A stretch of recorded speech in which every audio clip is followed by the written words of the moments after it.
Hey everybody, just going to take a quick break from the show and tell you about Noom. Has Noom helped you? I believe it has. Oh, it's got an app. You can do tracking. It's terrific. It does. Noom builds personal plans that can meet individual needs. That's the thing. Takes into account any dietary restrictions, medical issues, other personal needs. That helps build a plan that works for you. And yes, so I know that you've had your own personalized program here that you've been working on.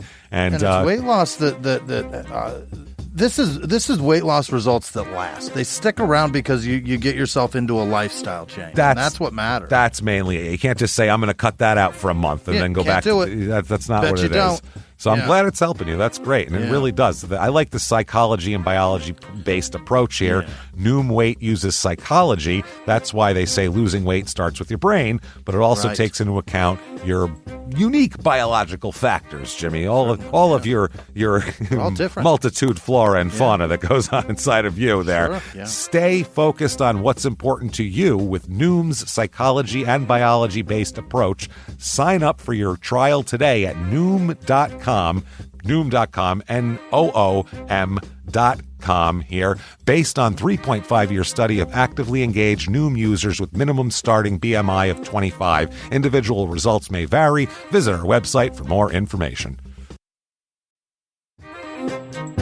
Hey everybody, just going to take a quick break from the show to tell you a little bit more about Rocket Money. It's the start of a new year. It's the perfect time to get organized, set your goals, prioritize what matters most. And for me, top priority is getting myself together here. Financial wellness, doing that, which that feels important, just feels like adult stuff that you have to do. And thanks to Rocket Money, my goals feel achievable now. They show me all my subscriptions in one place, help me easily cancel ones I forgot that I've been paying for, which happened to me, absolutely happened to me.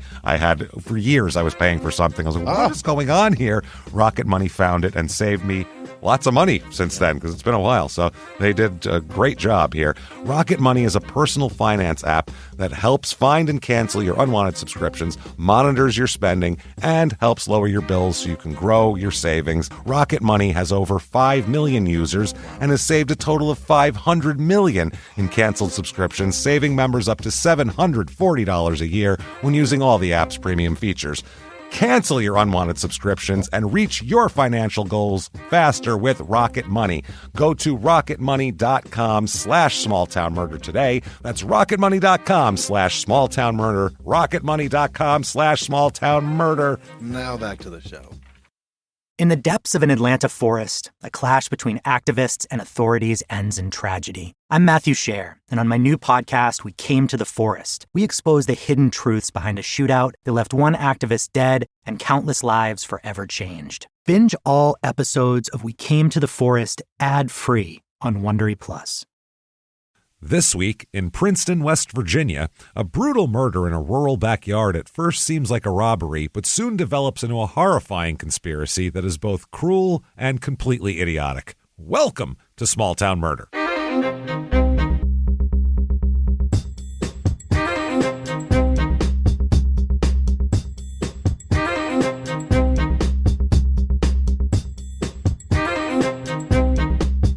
Hello, everybody, and welcome back to Small Town Murder.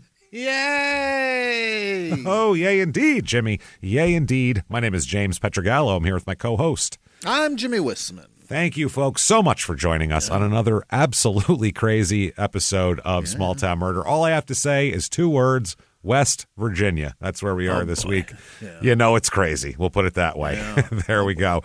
We'll get to that. First of all, very quickly, shutupandgivememurder.com. Get your tickets for live shows this year. February 7th, Pittsburgh, Pennsylvania. You are up on deck. Get in there. The next night in Columbus, sold out already. No tickets for that. Thank you, Columbus, for selling that out. You guys are great. Thank you for that. Also, I think there's about 20 tickets left to Portland in November. So it's 99% sold out, I saw. So you might want to get in there. And also Philly, D.C., Seattle, all those at the end of the year, selling real fast. Real fast. Madison's almost sold out. already. That was so it's crazy. So thank you so much, everybody, for doing that. ShutUpAndGiveMeMurder.com. Get your tickets today for all the 2025 live shows. Also, get yourself Patreon. Do yourself a favor. Patreon, patreon.com/crime-in-sports is where you get all the bonus material.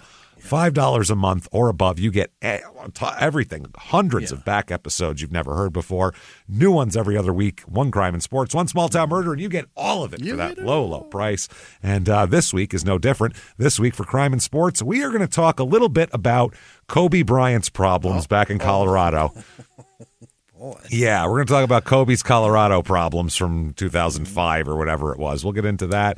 We'll read the deposition, and we'll try to figure out what went on there, basically, because it's a big cloudy thing that nobody really knows what happened. So we'll read and find out what actually happened. Then for small town murder, back by popular demand, we're going to do another internet salad here. Okay. Which means anything that's going on the internet the day we record, except politics. Yeah. Everybody, we did it around the election. It was so much when fun. all the news is politics, we're going to say, here's all the news that isn't politics. And we're going to have a great time with it. It's going to be a lot of fun. Patreon.com/crime and sports. And you get a shout out at the end of the show. So there you go. Jimmy will mispronounce your name, even though he'd love to get it correct. So that's how that goes.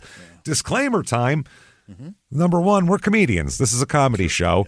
But the murders are insanely real. That's the thing. There's nothing as embellished for comic effect or no silliness like that. Right. These are absolutely meticulously researched murder stories that are insanely factual that we make jokes on. That's what happens. But you say, how the hell do you do that? Well, number one, we think it makes it a little more digestible. I don't know. For sure. The somberness of a lot of these, it makes me very uncomfortable, and it's hard to listen to stories like that. A little joke here and there. But when it's appropriate. See, what you don't do is you don't make fun of the victims or the victims' families. Why, James? Because we're assholes. Yes, but we're not scumbags. See how that works? It's great the way it works, and the show works wonderfully. We think you'll love it. If you don't love it, then I don't know. Maybe true crime and comedy doesn't ever go together for you. But for the rest of people who really want to hear a crazy story about this, we got a wild one for you here. I think it's time, everybody, to sit back.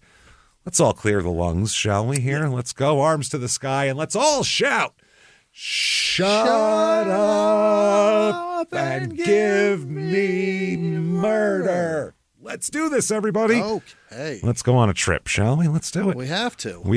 We're going to Princeton, West Virginia this week. Yeah. Princeton, like the Ivy League. No, that is Princeton, New Jersey. Yeah. Absolutely. Princeton, and then you get to West Virginia and go, wow, this isn't what I expected. Especially where this is. This is like rural southern West Virginia.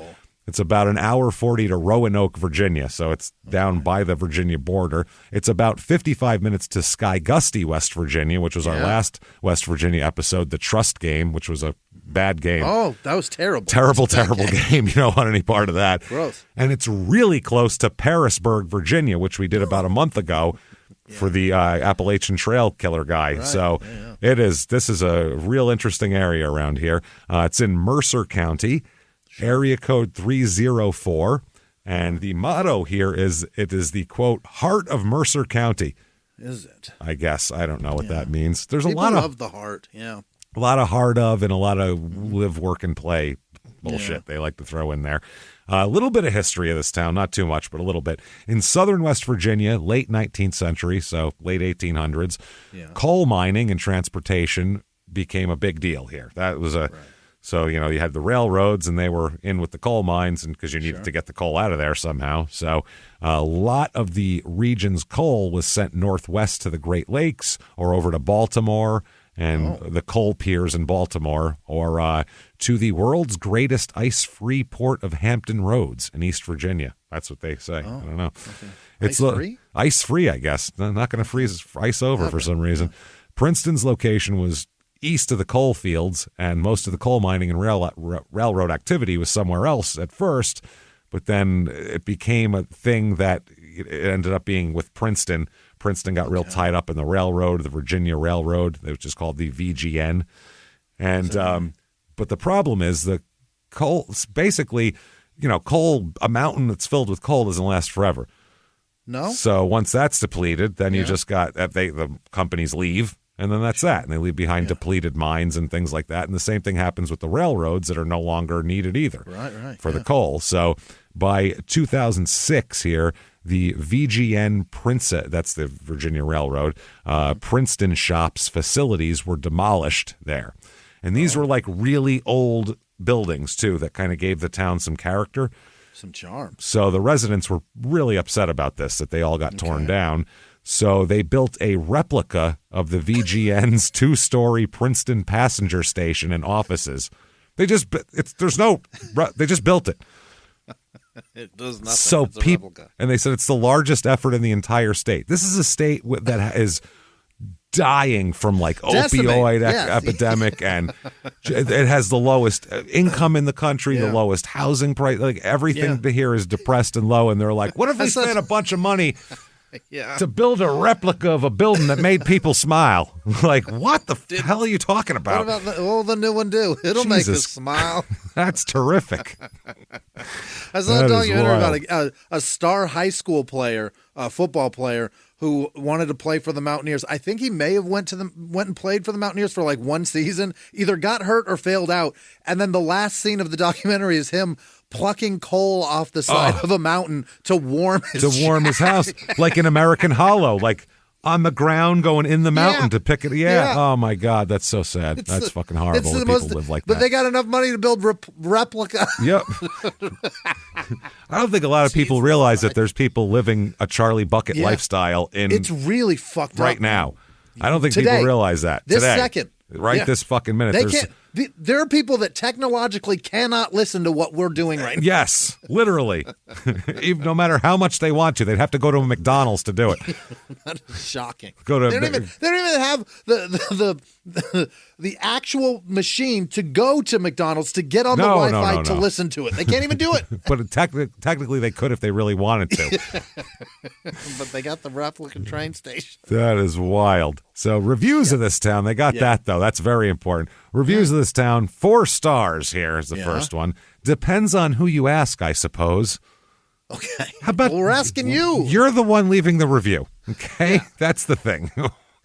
If someone brings you food and you eat it and they go, "How was your lunch?" and you go, "Depends on who you asked." Who the fuck else am I asking? You ate the sandwich. Tell me whether it was good or not. You're here, fucker. It's okay, kind of quiet, and used to be low crime, but the past couple years it has spiked due to the high drug activity that's taken over the whole county that Princeton is in, and that's pretty much all of West Virginia at this point. Mostly property crimes or theft.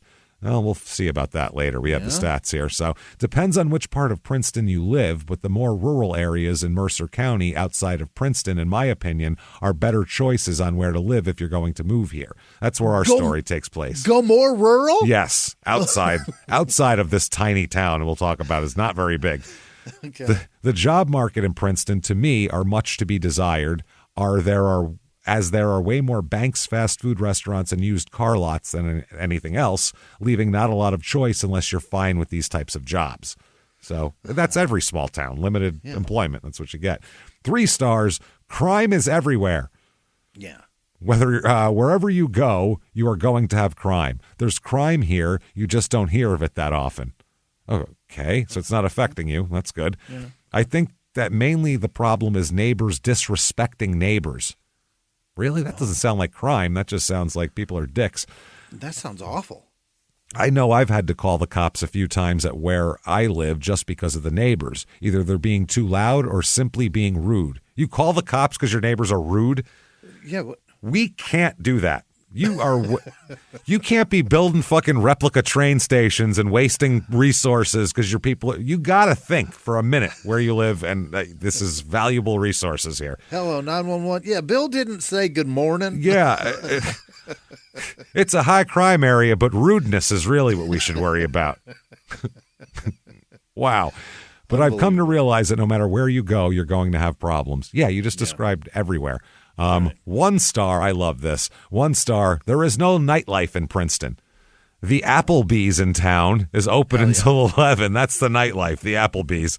And that's the closest thing to nightlife that this town gets. The bars here are dives and so full of crime, any decent person will be too scared to go in them.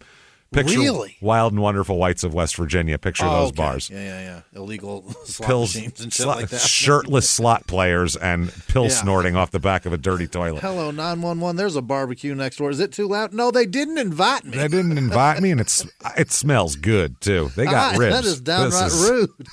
I smell groundhog a cooking. All right, 1 star. Lived here for 20 years. The Princeton and surrounding areas have to become terrible. Okay. I think have become terrible, and they put 2 in there for some reason. The roads around here are extremely dangerous with no police presence. There's all kinds of trash and debris everywhere. I'm giving it a 1-star town. It used to be a nice place to live, but no more. There's very little activity for children. It's pretty much right disgusting of a place. The crime rate is no punctuation at all here. This is awesome. The crime rate is high with a bunch of drug overdoses. People are stealing items all the time. It really looks bad on the state for people visiting the area. There definitely needs to be more police on patrol. People are just doing as they please. 5 exclamation points. That's the first punctuation we've come to. At one time, this town used to be very nice. I apologize to people visiting our area. Wow. Apologies. Yeah. 5 exclamations after that apology, too. Population of this town, 5,885, so less than 6,000. Yeah, it's a small area. It really is. 51% male, which is not normal. It's usually a little extra female, but more male. But you get anywhere where there's like coal jobs and stuff, you're going to have a couple more males. Median age is about 5 years higher than the normal. It's 43 here. Family here, it's less than the 50-50 are married. More people are single with children. Yeah. It's kind of less of a, seems like usually a small town like this has high, quote unquote family numbers. Right. And this doesn't. So that's interesting. Race in this town, 85.4% white, 6.6% black, 0.4% Asian, 3.8% Hispanic. And let's see here. The unemployment rate here is 7%, which is a good sight higher than the rest of the country where it's hovering in the 4s. Here, which is not uncommon for West Virginia because those jobs go away. Yeah. Median household income here, though, is only $39,569 a year. Oh, boy. Which is about $30,000 less than the national average. It's not good. And the cost of living, though, 100 is regular average. Here it is 71. It's a lower. Okay. Housing here, though, is the lowest one of all of everything. The median home cost here is $140,800. Median. Still too high. It seems high, for not making any money. But if we've convinced you, you know what? I'm going to West Virginia. If you have just John Denver just bouncing around in your head over and over and you need it. Gotta get it, yeah. We have for you the Princeton, West Virginia Real Estate Report.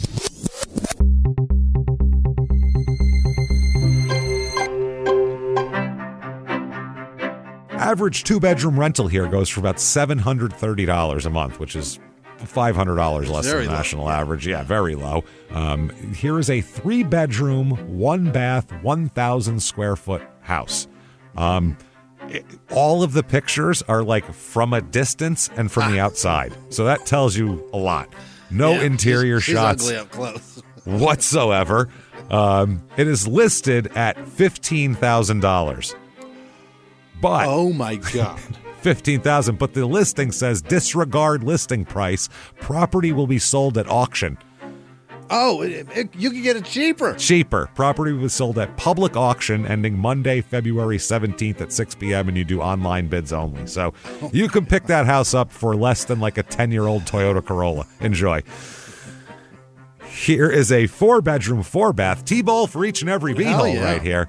2,296 square feet. It's a cool old house, actually, this is. It's very old, really nice. It has, the listing says it has the old home charm, but with all the essential updates. They have all the original wood pocket doors entering the living room spaces and shit. Those doors that go into the walls. Oh, yeah. Come out. A lot of people got rid of those back in the day, and they're kind of popular now because they're an old school feature. They still have. There's a lot of cool old features in this house. It's really nice. $295,000 for that. Okay. It's a big house, 2,300 square feet. Not bad. And then this house is goddamn awesome. 6-bed, 5-bath, 6,600 square feet. Enormous. Holy shit. It's beautiful on 1.5 acres. It's just a cool house. It's obviously haunted. Now, that's a separate issue. If you can live with the hauntings, fine. Ghosts with black lung. Yeah, but it has a lot of it's like kind of farty, like rooms will have like old-timey wallpaper in them and stuff, but all the original moldings around the ceilings are all there. There's a fucking library in this with a wall that's completely bookshelved. All books. It's so cool. It's just a cool-ass house. The listing says, quote, "It's your turn to own the Queen of Princeton, West Virginia." So this house is known as the Queen of Princeton, West Virginia. It's the apple of the eye. If you would like to be the Queen of Princeton, West Virginia, we have for you this house, $485,000. The best house in the entire county, $485,000. 6,000 square feet. 6,600 square feet. It's beautiful, 7, too. I'm telling you, if it was anywhere else, I'd be like, that's a fucking, let's talk about this. Is there any acreage with that, or is it even acre and a half? 1 acre? 1.5 acres. That's amazing. Big old nice property. It's fucking great. This is a great property. It's the Queen, damn it. Things to do, celebrate Princeton Festival. That's what it's called. Oh, yeah. This is just a shitload of performances by different people, and we'll get into all of them. In the coveted 10 a.m. to 11 a.m. slot, which all the musicians love, it is Strings of Green, Green with an E. So it must be a guy named Green. I assume, or a lady named Green. I don't know. Then the 11 o'clock slot, you got the Fluidity Performance Troupe. I don't know what the hell they do. At 11:30, Into the Fog will perform. Hell yeah. Okay, interesting. 1:30, Appalachian Soul Man Aristotle Jones, it says, will be there. Appalachian Soul Man. Aristotle, named after a Greek philosopher. That's right. I don't need to hear that. Wow. 3:30, James Hart and Old Soul Reunion will be there. And then other ones that'll just be popping up throughout the day. Lily Comer. Big fan of Lily Comer.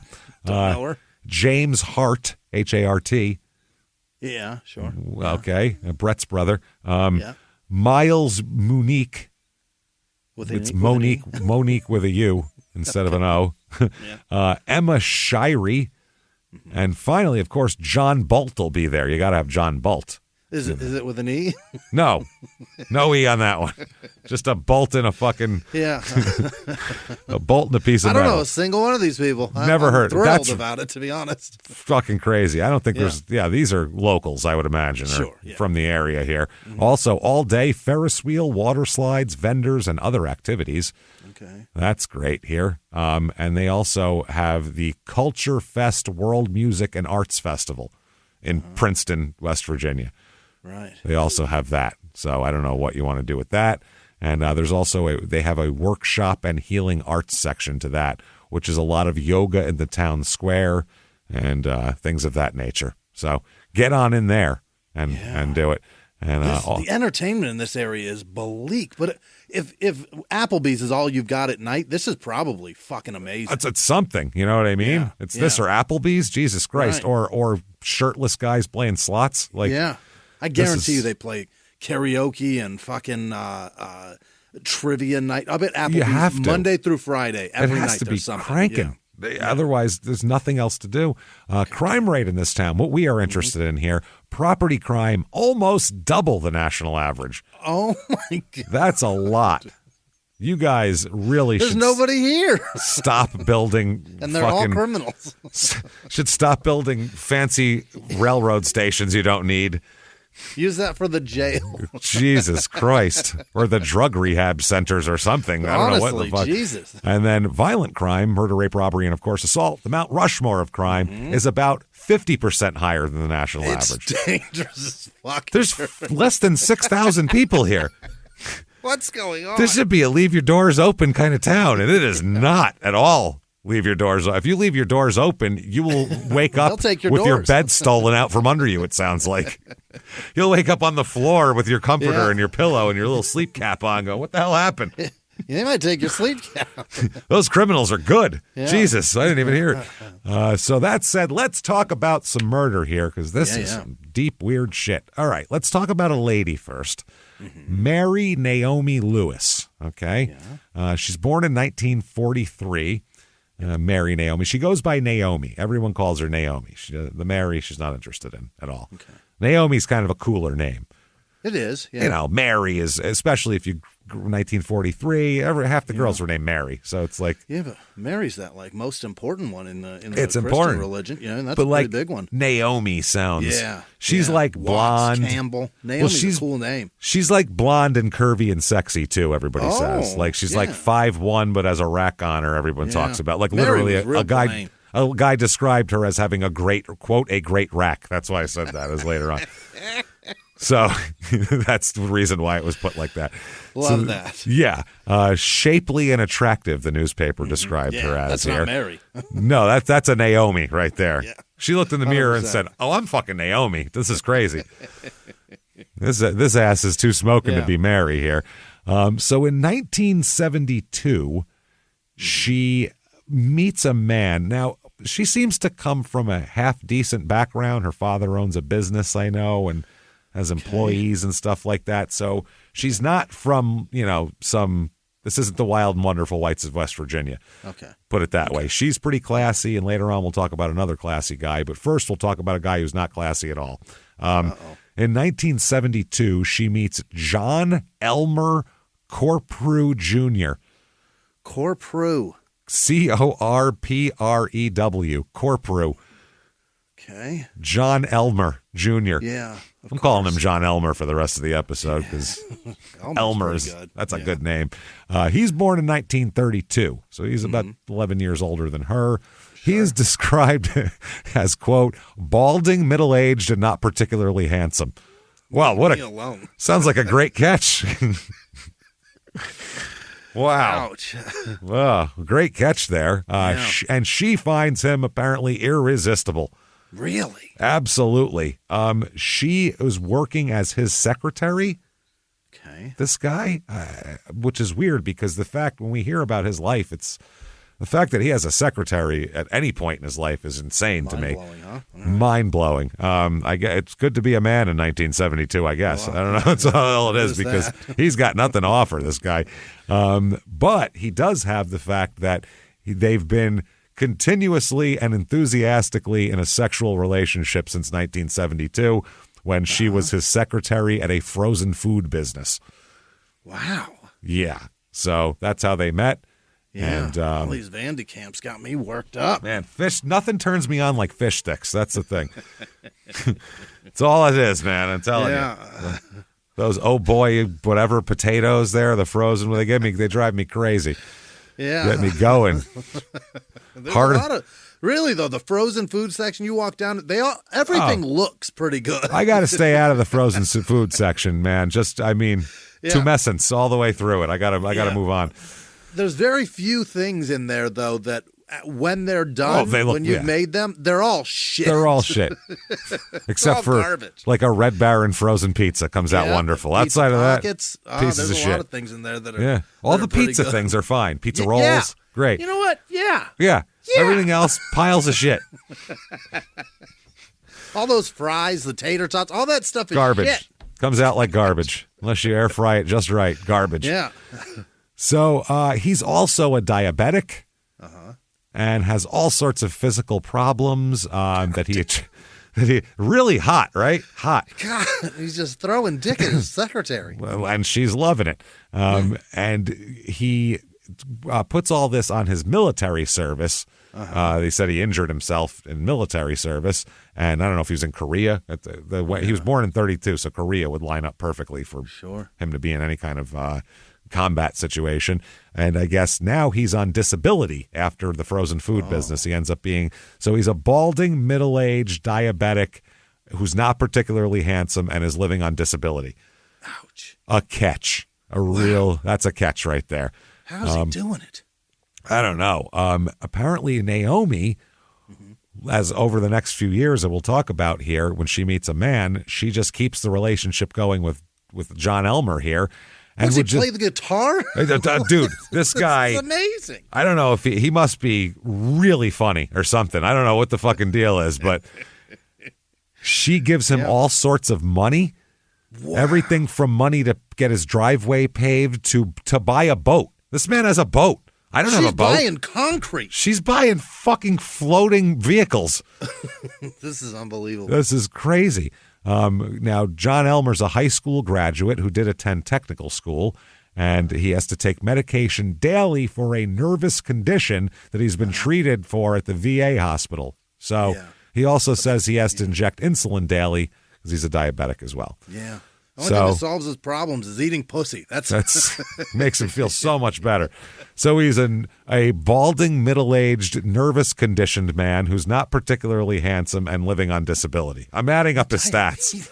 Diabetes. Wow. And basically they would meet up regularly for sex on various points along Route 460, whatever motels, sometimes in the car. That's because a couple of years after they start hooking up, she gets married. Really? And just never stops having sex with John Elmer. She just ignores the fact that she's married. Nice, right? This is good. Yeah. She's married to David Cloud. Cloud, just like a cloud in the sky. Sure. Some people call him Dave, but most people call him DB for some reason. Like Cooper. Yeah, that's a middle initial is B. So DB they call him. So DB Cloud. He's born in 1926. So he's 17 years older than her. And he's a real wealthy guy, does real well for himself. She found stability with this guy. Right. Hey, everybody, just going to take a quick break from the show to tell you about the safest sponsor ever, Simply Safe. Absolutely. These people will keep you safe. It's amazing. You know that every 26 seconds a burglary takes place in the United States, according to the FBI. That means that by the time this podcast is over, dozens and dozens of homes will have been targeted, ransacked. God knows what happens here. So protect your home before it's too late with Simply Safe proactive security system. Simply Safe helps stop threats before they even have a chance to break in. Named Best Home Security System by U.S. News and World Report 5 years in a row. And by us for about the last 8 years as well. If you trust us, believe me, you want Simply Safe. So visit simplysafe.com/small to claim 50% off a new system with professional monitoring plan and your first month free. That's simplysafe.com/small. There's no safe like Simply Safe. Now back to the show. This show, Small Town Murder, is brought to you by BetterHelp. Get yourself some therapy, everybody. Honestly, here. We often hear about, red flags that you should avoid. Hey, that's a lot of a thing. It's become a real phrase now, real cliche. But why don't you focus also, you look at green flags in friends and partners. Look for good things as well. Right. And maybe you're not sure what that looks like, though. Therapy can help you figure that out. What are positive things? What are the green flags? And then you can practice them in your relationship. It's absolutely a fact. And so, honestly, we absolutely are huge advocates for this. It really, really helps. BetterHelp is fully online, making therapy affordable. It's convenient. They serve over 5 million people worldwide.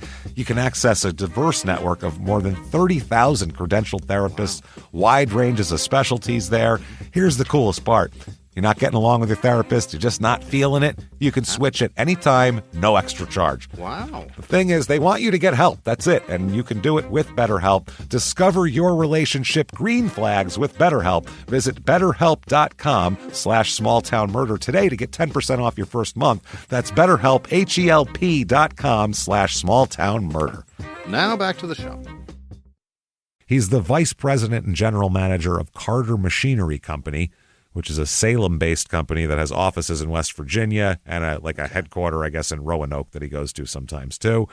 And basically, Naomi marries DB. For a couple of months, she puts the John Elmer relationship on the back burner, and then just fires it right back up again like she's never got married, and continues along with it. She's living that old joke of find a woman that has a bunch of money and find a woman that fucks great and never under any circumstances let them meet. Let them meet, yeah. That's what she's doing. She figured it out, yeah. Wow. She figured it out. She's in the local newspaper all the time, photographed at social events, she's like one of the queens of Princeton. I mean, she ends up owning a beauty parlor here. She's got her own shop. She's a business owner. Her husband's wealthy. They live in a nice house. They do much better than most of the people around here. So they're kind of like local royalty, these people, is the way it works. She is a member of the Downtown Merchants Association and all that shit. Very kind of, stable. Exemplary, yeah. Yeah, they're just, I don't know how to put it, but they're civic leaders too and all that kind of shit. Yeah. She's also operates the Merle Norman Cosmetics franchise in the area. Okay. So she got herself a cosmetics franchise as well. Sure. She operates that, and she's also active in a lot of social events and things like that. Everybody knows her from around here. I even found a newspaper article with her playing in some golf tournament. It says there'll be 96 women golfers teeing off in the 6th annual Fincastle Women's Golf Championship Tournament this morning on the Fincastle course. And they're playing 36 holes. 2 rounds. That's a lot, yeah. So that's how that's going. But she's in the group here. So, I mean, I think that's one of the 1978, 79. Okay. Yeah. So, I mean, I really think this is like a social thing, obviously. That's 96 richest women in town are going to go there and late 70s, early 80s. The only people that played golf were the very wealthy. Yeah, I mean, nowadays you have people that are regular guys that go out and pay way too much money to do something they'll never get good at because they can't afford to get good at. You have to be rich to get good at golf. That's the problem. Right. Yeah. You have to. It's the most frustrating fucking thing on the planet, too. It's crazy. It's like hockey or something. Like you have to have ice time to be good at hockey. Right. So it's one of those things. You need the ice. You need the course. You can't just practice at home. So that's the setup here. Okay, that's everybody.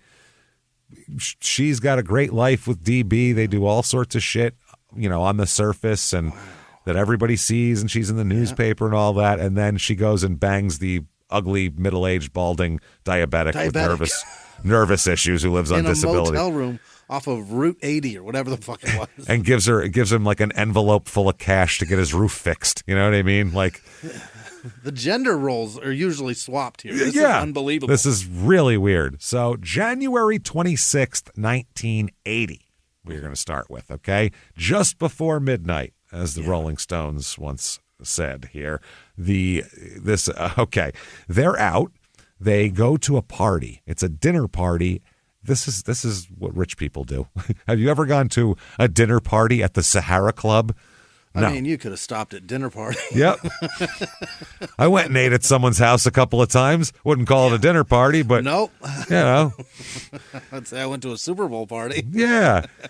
They went to a dinner party at the Sahara Club in Bluefield, which is about 12 miles from where they live. Mm-hmm. And they have a great night, such a great night. Then when they get home just before midnight, he is still holding a glass of booze from the event. He's going. Hell yeah. He brought a glass home with him. He brought a roadie, He pocketed it, man. Not even like a little bottle, a full glass. Fucking Rocks tink, glass, tink, tink. Yeah. Ice tinking around in there as they go over bumps and shit. So they're returning from this. I assume, a little intoxicated, the two of them. Yeah. It's obviously dark in the yard, which is weird because they have floodlights that usually are motion censored. Okay. So they're like, why the fuck aren't the lights coming on? This is stupid. So they go around to the back door, which I guess is how they usually enter, which everybody's got a different way they get in their house. Yeah. Some people front door, some people it's a side door. Some people just go through the fucking garage. They never open their door. That's the other thing. Yeah. No, my mother and stepfather, I don't think they opened their door for like 12 years. Like it was all garage access. They go to pop it and it's just dust falls around. Oh, it's wild. Yeah, it just disintegrates in your hand. So they're just about, he's got a glass in one hand, his keys in the other, and he's just about to put the key in the lock to open up the door when out of nowhere, a masked man, according to Naomi, a masked man toting a 12-gauge shotgun jumps out from the shadows. Oh boy.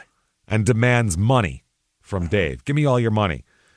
Weird place for a robbery. Yeah. Weird place to get stuck up in your backyard. Yeah, it's not even like in town. This is like rural outside of town. So unexpected.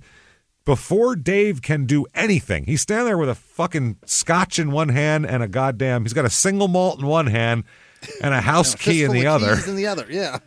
He's standing there. This guy from point blank range just blasts him in the face with the 12 gauge. Oh my God. Taking a lot of his head with it, as you can imagine. Yeah. That's brutal. I mean, right in the face from from me to you from right now. Yeah. You know what I mean? 4 feet away. That's fucking insane. Okay. I guess this was just obviously loud. There is spatter and brain matter and skull everywhere. All over the fucking house, all over Naomi, who was right next to him when this happened. Right. This man, after that, shoots him and then just runs out, takes off, runs into the front. Got no money. Didn't rob him ever. That's the thing. Yeah. They didn't. So that's really weird. Later on, they'll find out he's got $150 in his pocket, which in 1980, $150 cash. It's a good amount of money. Yeah, it's a good haul. Didn't take anything though, and very strange. Give me all your money. Boom. Fuck it. I'm running. Yeah. Real weird. It's not like Dave went for the gun or said fuck you and like threw the drink at him or anything like that. He just turned like, huh?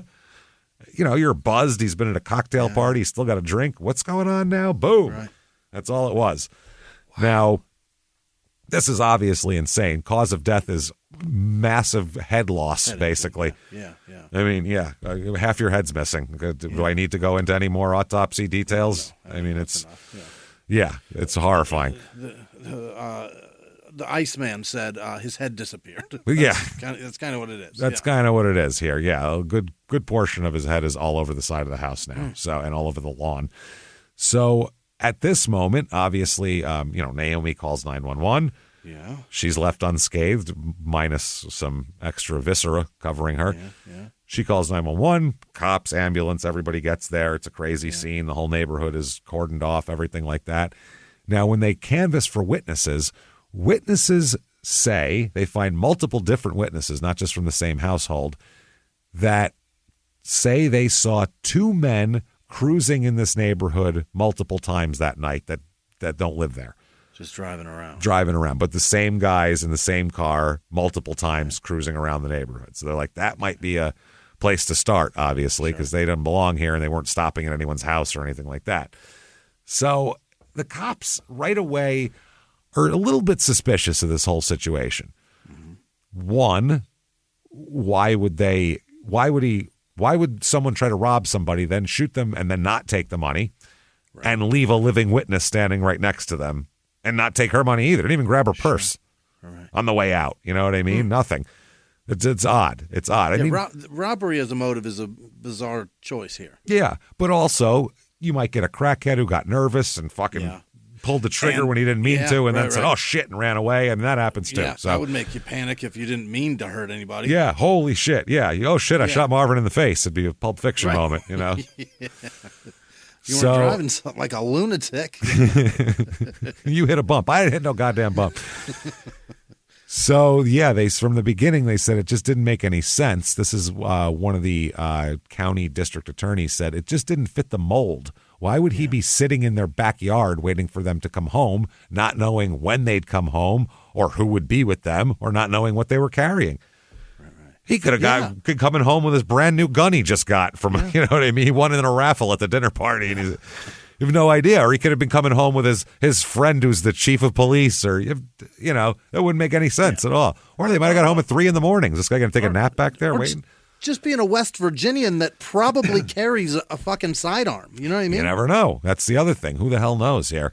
So they said Naomi, though, definitely appeared genuinely traumatized after this. They said, which anybody should be, unless they're a really sick fuck, they would be traumatized by wearing a lot of their husband's brain matter on their fucking clothes. They said she, had never seen this type of thing before. And, she was described as grief-stricken. People said she was hysterical at times.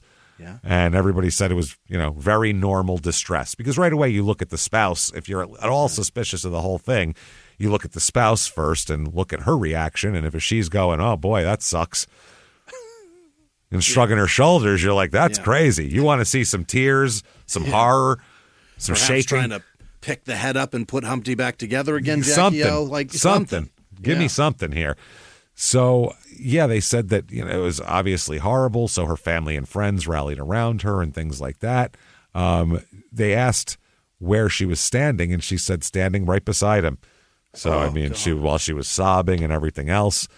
So following this, they have the report of the two men in a car driving around, and that's pretty much all they have. That ain't enough. They got nothing else. I mean, it's a shotgun pellets, so there's no way to trace anything there. You just have a dead guy and a woman who says, I don't know, it was dark, I had a mask on, asked for money, shot him, and ran away. I have no fucking idea. So that we're at an impasse. 1982, is that what it is? It's 1980. January 1980. There's no... Yikes.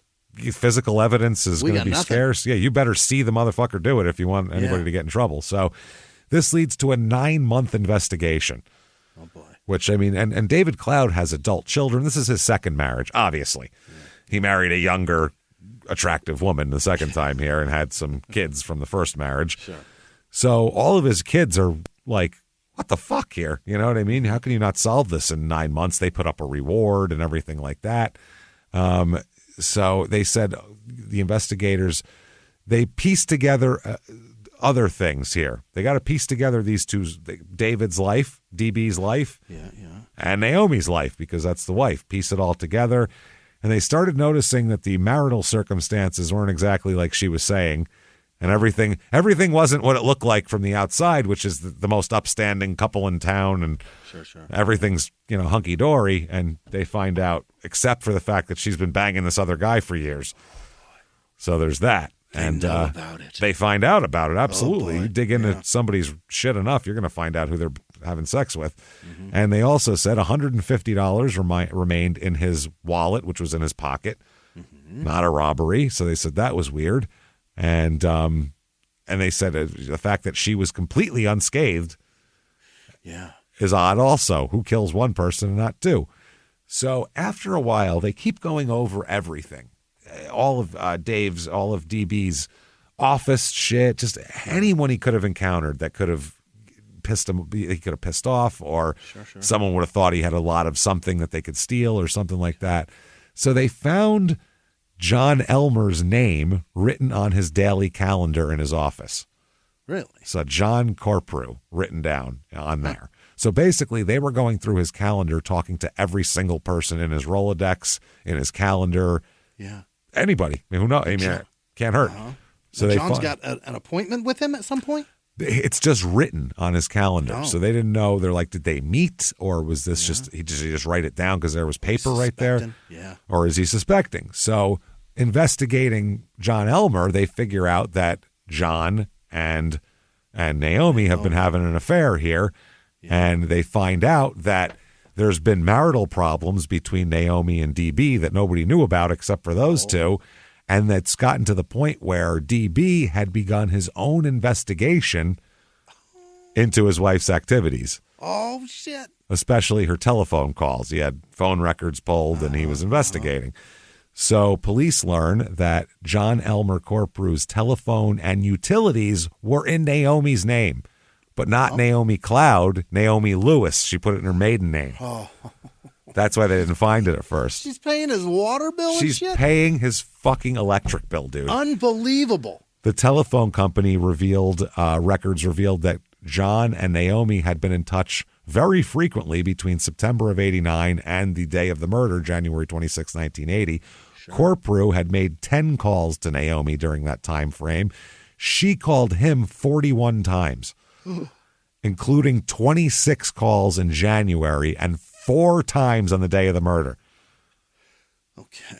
That's not good. No. That looks bad. That looks bad. Even if you had nothing to do with anything, it just looks bad. 4 times? You've been busy all night. Day. What the fuck? That is weird. That's absolutely weird. And they also figured out that as a result of David's death, Naomi receives not only some property that they had together, but also between $90,000 and $100,000 in insurance money. Okay, that's which is, probably $500,000 nowadays. Yeah. So now they're like, okay, we have all of this. We have a weird setting and a weird murder that happened, and we have all of these things, but these are all just like parts floating by themselves. Yeah, the pieces everywhere not connected to each other. Exactly. There's a lot of pieces and a lot of dots not connected here. Someone needs to take a big crayon on that Denny's menu and make a fucking... Start drawing the star. Make the moons over my hammy. breakfast, you know? So make the Eiffel Tower. Please. So they're got to put all this case together, and they come up with a guy through a tip, and we'll find out about this. But they make an arrest, actually, in the case. Oh. They find a guy who we've never heard of to this point. His name is George Ballard Guthrie II. So, Junior. Another junior. George. Well, I mean, second could skip a generation, but he's still named after somebody. George Ballard Guthrie, the second. He's born 1951, so he's the youngest of this lot of fucking luminaries that we've been discussing here. Fascinating, folks. He's described as a, quote, chronic misfit and self-described drug addict who lives in Roanoke, Virginia. Okay. So that's who we're dealing with here. A piece of shit here. Yeah. So anyway, they hear that they need to talk to Guthrie, so they go to Virginia, the West Virginia officers, and accompanied by Virginia officers as well, they search for Guthrie and find him about 9:25 p.m. one night at a garage where he was doing body work on a car. Oh. So the Virginia officers arrest him because it's Virginia and drove him some distance away to their headquarters in Salem, Virginia. Now, here's the thing. Rather than taking him to the local Roanoke magistrate for whom they had gotten the fugitive warrant for to get him, the magistrate was on call and they were aware that they would return to present Guthrie, but the West Virginia trooper requested, hey, can we make a detour so I can question him before we go actually take him to the magistrate to do the proper legal, things that we have to do, because you have to bring him there, and then before you can take him to Virginia, that guy has to say, okay, he has to waive extradition. It's a whole thing. Right. So instead here, Guthrie was read his Miranda rights in the police car, and then once again at police headquarters. The trip to the police station took approximately 20 minutes, and they arrived at about 9:45 p.m. at the police station. Guthrie was taken into a small office, and they said he appeared normal at the time. Now, all of his friends and family who'd been around him said he definitely wasn't normal that day. He was visibly intoxicated, couldn't stand up properly, had red and droopy eyes, and was very shaky. Wow. Doing great is what that says. Please work on my fenders is what that says. Go ahead and bang that dent out for me. That man was just doing body work in that He was doing body work, yeah. So the Virginia a wavy fender. Yeah, I would say so. He's going to go, it's perfect. Look at it. Laser straight. Wow. The Virginia policeman who was there, he left to get supplies to fingerprint and process Guthrie, because apparently they didn't have fingerprinting supplies at the police station. So the West Virginia officer began questioning him. He signed a written waiver and confessed by 10:40. Wow. Confessed that he was the trigger man in this whole thing. How'd we get to him? We'll get to that. Okay. We'll get to that. Okay. Now, that's what's going on here.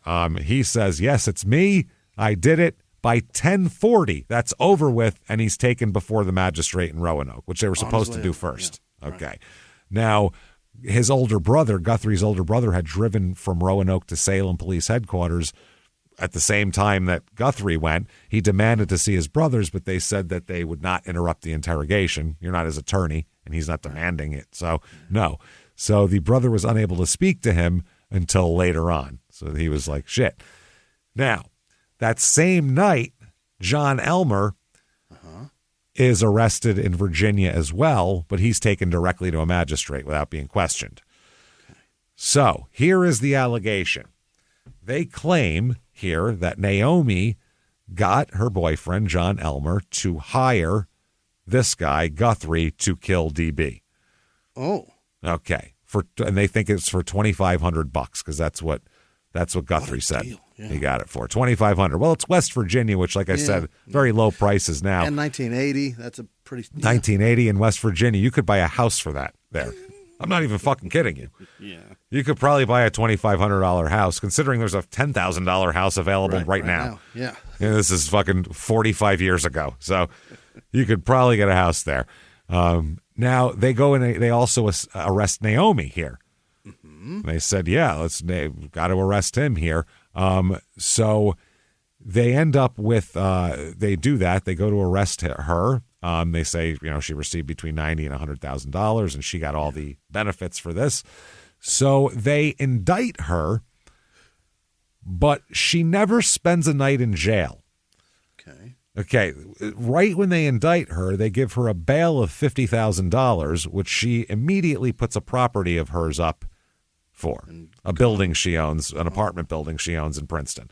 And away she goes. So they let her leave. She doesn't have to stay in jail, which is wild. This is a man's dead. It's a murder conspiracy, and they're like, well, I mean, $50,000 is fine, right? Well, man's missing a head. And wow. Go on home. That's fucking wild. Mm-hmm. So she then moves to Huntington, West Virginia, and gets a job selling cars at a car dealership. Is that right? Yeah, she's a good salesman, by the way, from what I've heard, salesperson. Yeah. And she moves in with another man now, a new boyfriend, Bernie Stanley, who used to work for her father, who she's known for years. And we don't have any idea. She might have been having a relationship with this whole time as well. Oh, boy. Yeah, Bernie, we can't get him to say shit. So Bernie... What about Elmer? John Elmer's in jail, sitting there. Wait, he doesn't have bail money. He's in trouble too. Okay. Yeah. He's in jail. Oh, they arrested John Elmer. Yeah, they took him right to the magistrate. Remember, they didn't take the sidetrack. Gotcha. Yeah. But this guy, I mean, she went immediately into moving in with this guy in Huntington. So I feel like this has been going on for quite a while, obviously. He's aware of something. Yeah, and she is, God knows how much other shit she's been getting into. Right. At the pretrial stuff for Guthrie, his pretrial stuff comes up first. A full suppression hearing is heard now because he wants his confession suppressed. Toss, yeah. It's April 1981. His counsel moves to suppress his inculpatory statement because it was made after a delay in presentment to a magistrate, and they also said it wasn't voluntarily given because Guthrie was too intoxicated to knowingly waive his rights. Oh. Trial court ruled the confession admissible. Oh, boy. Yes. So they said that the delay was not unreasonable or so lengthy that it justified the exclusion of the confession. Because it was like 2 hours from the time they got to the police station to the time that he saw the magistrates. They go, that 2 hours isn't long enough to make it whatever. So he found that Guthrie had been under the influence of speed and beer, but was not so severely intoxicated that he was without capacity to know what he was doing when he confessed. They're like, listen, what person roaming around Virginia at night, West Virginia at 9:30 at night isn't under the influence of some speed or beer? Yeah, we picked him up from work. He's fine. Yeah, he's obviously shit-hammered. So then they get John Elmer Corprew in there. Yeah. So Guthrie is now clammed up, wants the confession tossed. He wants to say he's being framed, is what he says. Yeah. Mm-hmm. So they get Corprew, and Corprew just absolutely spills his fucking guts like he has been wanting to go to a therapist for 20 years and finally got to. Yeah, he's like, let me tell you about my dad. Yeah, staring at the ghost of whoever he murdered for the last 20 years every night when he goes to sleep. He's like, I gotta tell somebody. I need this ghost to go away. And the sweetheart deal he gets, he did the right fucking thing here. So he said that the husband's death came up in a conversation in late summer 1979. It's about a 6-month thing that we built up to. He says, quote, we were seeing each other, calling each other on the telephone, and going to various motels and staying a while there, having dinner and things like that. And things like that. Just having an affair, basically. Yeah. He said the first time that the murder was mentioned was in a, quote, motel in Blacksburg. She said that she would like to get somebody to kill her husband. And I said, well, it startled me at first, and I said, you had better forget that. That's a serious thing. Like, listen, we're fucking in motels and you're paving my driveway and everything, but, murder? Come on. What are we talking about? Serious. That's crazy. I got a pretty easy life right now. I'm fucking without effort or money. This is great. Too serious of a relationship. Yeah. We're booty calls. That's it. Well, no, they said that they were going to get married. They talked about her and John Elmer. Oh my God. So he said it was not too long after that, a week or 10 days at a motel. I believe it was in Rich Creek, Virginia. She said she needed to find somebody to really get rid of him. This time she really meant it. She asked me if I would help her. And then he told her he would, quote, ask around, which sounds like I'll stall for a while you still buy me shit and pay my phone bill. Yeah. And fuck me, and hopefully you'll forget about this. Because that's same response you give a friend that's like, I'm moving. Can you help me find somebody to sublet my apartment? Yeah, I'll ask around. Yeah, I'll see what's going on. I'll put it on Facebook or something. I don't know. So John Elmer said they talked several times on the phone, and she asked me each time, had I contacted anybody? She was not giving up. Yeah. Like, this wasn't going away. So I told her I had checked around about some pills that could cause him to have a heart attack or something, and we met and talked about that. Okay. This is not the original plan, a shotgun murder in the backyard. The original plan is maybe I can get a hold of some drugs. Yeah, that we can, whatever. So John Elmer says, though, Naomi feared what they would find in an autopsy and said, what if they find it? Who are they going to blame it on? They're going to blame it on me. That's crazy. So she said, no good. Pills bad. Not going to happen. Yeah. Okay. They're not going to find a shotgun blast to the head in an autopsy. No, but a masked man in the dark is a ghost, I guess they thought. Much easier than, who's bought fucking cyanide in the past 6 months. And who has access to his food, shit like that, you know? So he says, I was very much involved with her, and I guess she used her body to influence me on that, he says. She used her body. Yeah. Oh, that's fucking hilarious. She was buying me this and buying me that. She just said that we would go to Hawaii and places like that. Yeah, the gender roles are real reversed here. It's wild. She also promised to marry him. Like, she promised she would get him pregnant too. Yeah, I'll do swear, this the rest of my life. Yeah. He said that D.B. Cloud worked occasionally in Roanoke, and after he contacted Guthrie in November and discussed a price of $2,500 with a $500 bonus, too, they said. Maybe a bonus if you get it done here. And, signing bonus. You got to have that. Yeah. All good murderers need a signing bonus. Otherwise, they'll sign with somebody else. That's what happens.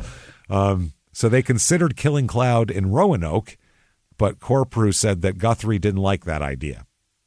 So John Elmer Corprew said that on the day of the murder, he and Naomi had several conversations. Quote, she had called, and she said she thought tonight would be a good night to do it because they were going to dinner at some nightclub in Bluefield. He said they talked about how the murder would be done. It was decided that it would occur outside the Princeton home, which that's the other thing, because then they changed their mind at one point and decide to do it inside. He said, quote, she said she would leave the keys under the milk box. They still had a milk box. Look at that.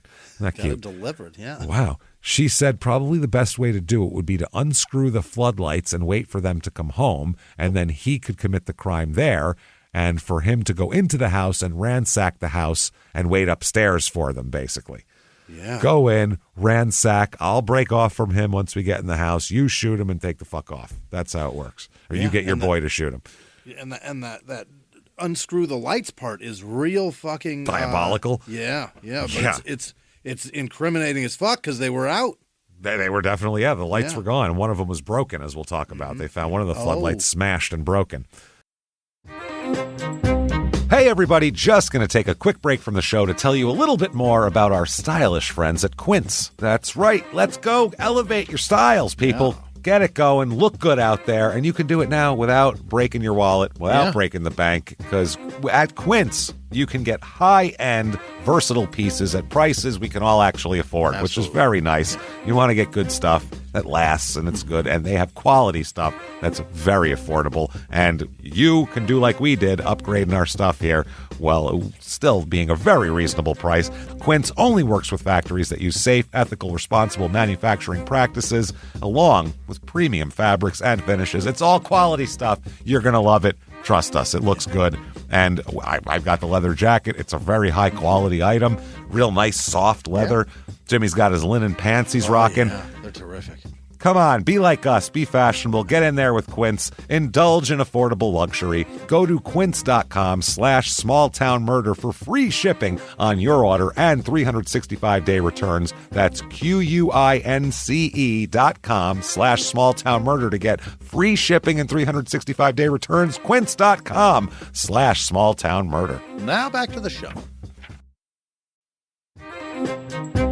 Hey, everybody, just going to take a quick break from the show to tell you a little bit about a very cool place, Thrive Market. Yes, we are both looking to get into the healthy swing this year. The problem is I don't know what's in everything, and I don't know if even I'm qualified to even read the labels to know if that's good or that's bad. Right. There's chemicals and things, and there's things floating around. I don't know what I'm doing out there. One of my favorite features, and I know you were talking to me about this, is the Healthy Swap Scanner in the Thrive Market app. Yeah, it's simple. You scan any item, and it'll instantly suggest a cleaner, healthier grocery alternative, which is it's great. Amazing. Yeah. That's great. Thrive Market also takes the guesswork out of finding these safe, healthy foods.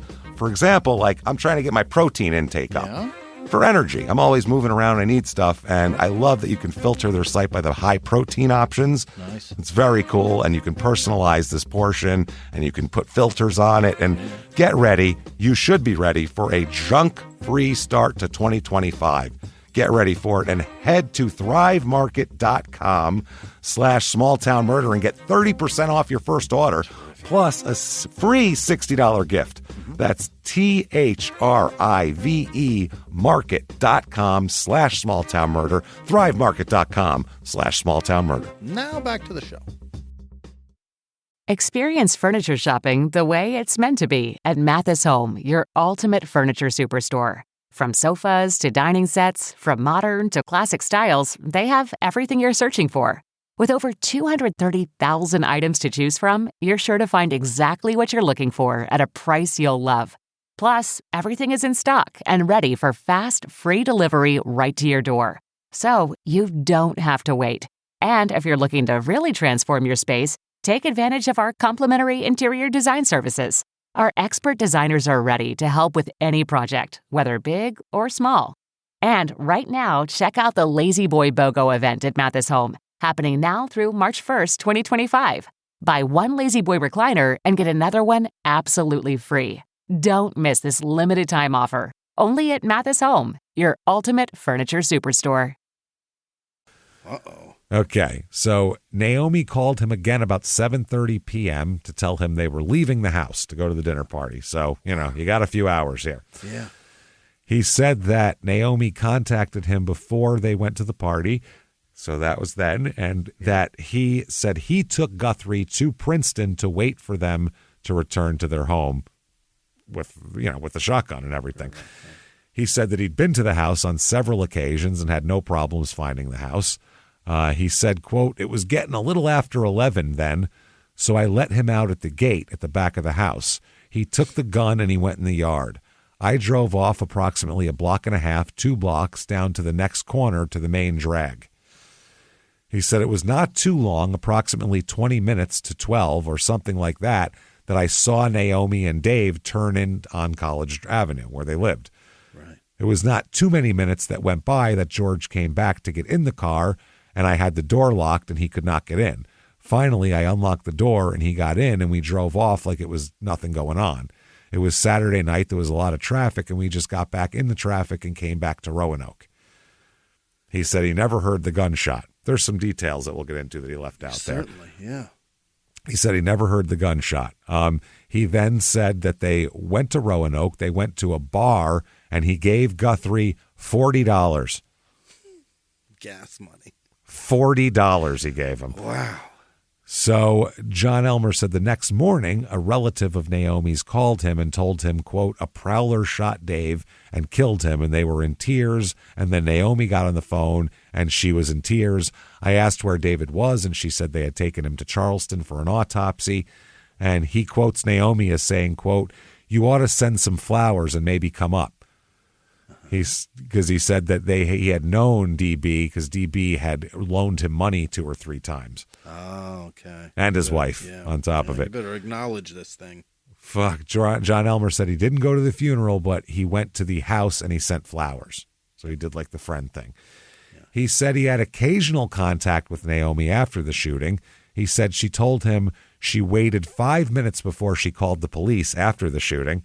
Oh. And said that she even reached down and felt for a pulse, and she couldn't find any. What the fuck? Yeah, dude, that's cold. She sat there with him for 5 minutes. Yeah, make sure that all the life is gone. Wow. He said, then Naomi delivered $3,000 in cash inside 2 children's hardback books. Oh, boy. Hollowed out some fucking... Dude. Indian in the this cupboard is shit? sleazy, What is man. this? Yeah. Some golden books. Yeah. And they fucking... This is ridiculous. She hollowed out Hatchet. She hollowed out an Olivia for this. That's what she did. Unbelievable. This is fucking wild. And she said that was about 2 weeks after. He said that was about 2 weeks later. And he said that was for the killing of her husband. God So damn. he spills it. Now, there's some other bumbling that goes on here, by the Gotta way, be. that we'll talk about that happened, which is hilarious. Because Guthrie, being a drug addict and a mess, could barely pull this off, as we'll talk about. He's a goddamn disaster. It's a wonder he didn't shoot himself. It really is. Like, the fact that this came off is like a miracle. It's wild. Wow. So John Elmer is offered a plea deal, and he takes it. For saying all that shit. Now, the prosecuting attorney during his plea arrangement hearing calls him, quote, a dirtbag in the first degree, which is fucking hilarious. Objectively, that's hilarious. A dirtbag in the first degree. I would have died. If I was in the jury, I would have went, I would have died laughing. I am changing my Instagram bio. Dirtbag in the first fucking degree. Everybody should. That's great. That's amazing. Yeah. That's awesome. First degree dirtbag. They said his meticulously detailed sworn deposition, throws everybody under the bus. Yeah. So they said that he embraced the role of a jilted sap who'd been cynically manipulated all along, because that's what he says. I was just some poor guy, and she was using me for years for this. You don't understand. She sucks it so great. She's my secretary, but... She's my secretary. Shit. My secretary. The plea bargain deal reduces John Elmer's accessory to murder charge to voluntary manslaughter. Wow. Which is nowhere near accessory to murder, by the way, in the in the lineup phase? of felons. That's wow. That's insane. He portrayed himself as a victim who'd been beguiled to act on Naomi's behalf. He's basically, lust made me do this. Yeah. And beguiled. The judge beguiled. The siren, yeah. So the judge actually is like, been there, buddy. Like, I swear to God, this judge, it's not a female judge, because he's like, the judge totally buys everything he fucking says. Like, man, I get it. A fine ass woman make you do crazy things. My pussy too. Oh boy, I'll tell you what. I got a story for you. I'll wait till after the hearing. I'm going to come and meet you. Bailiff, before you take him off to jail, to bring him to my chambers, we're going to have a chit-chat, because we got a lot in common. Let me just say that right now. I got a story for you, bub. Wow. He said he's only human. That's what he said. That's what John Elmer said. I'm only human. This is what he said. They asked him what he got to say for yourself. He said, quote, she used her body. I was under, I guess, her spell. She just came on to me with her body and her promises. This guy. I ran this pirate ship aground because of that siren. Oh, my God. This is wild. Unbelievable. She used her body. When asked by the prosecution if his regular meetings with Naomi usually resulted in sex, they said that his response conveyed more nostalgia than remorse. Oh. He sat there and he's like, "Oh, let me tell you about this one time, boy. She got some lingerie and she put her mouth came out there of and her the bathroom all sexy and." I put my thing in there. I didn't know it was physically possible. It was wild. We needed a mop afterwards. I had to go down to the office and talk about it. I could have filled a 2-liter bottle. Wow. So he said, yeah, most definitely. Uh-huh. He said it was, obviously. Yeah. He was like thinking, oh man, taking deep breaths. So he also says that Naomi was the mastermind of the murder plot against her husband. And it was Naomi who wanted him dead, and said that the middleman who claimed he'd been, I'm the middleman. I've been emotionally manipulated. I believed that she would eventually marry me. And, I was just doing what she wanted.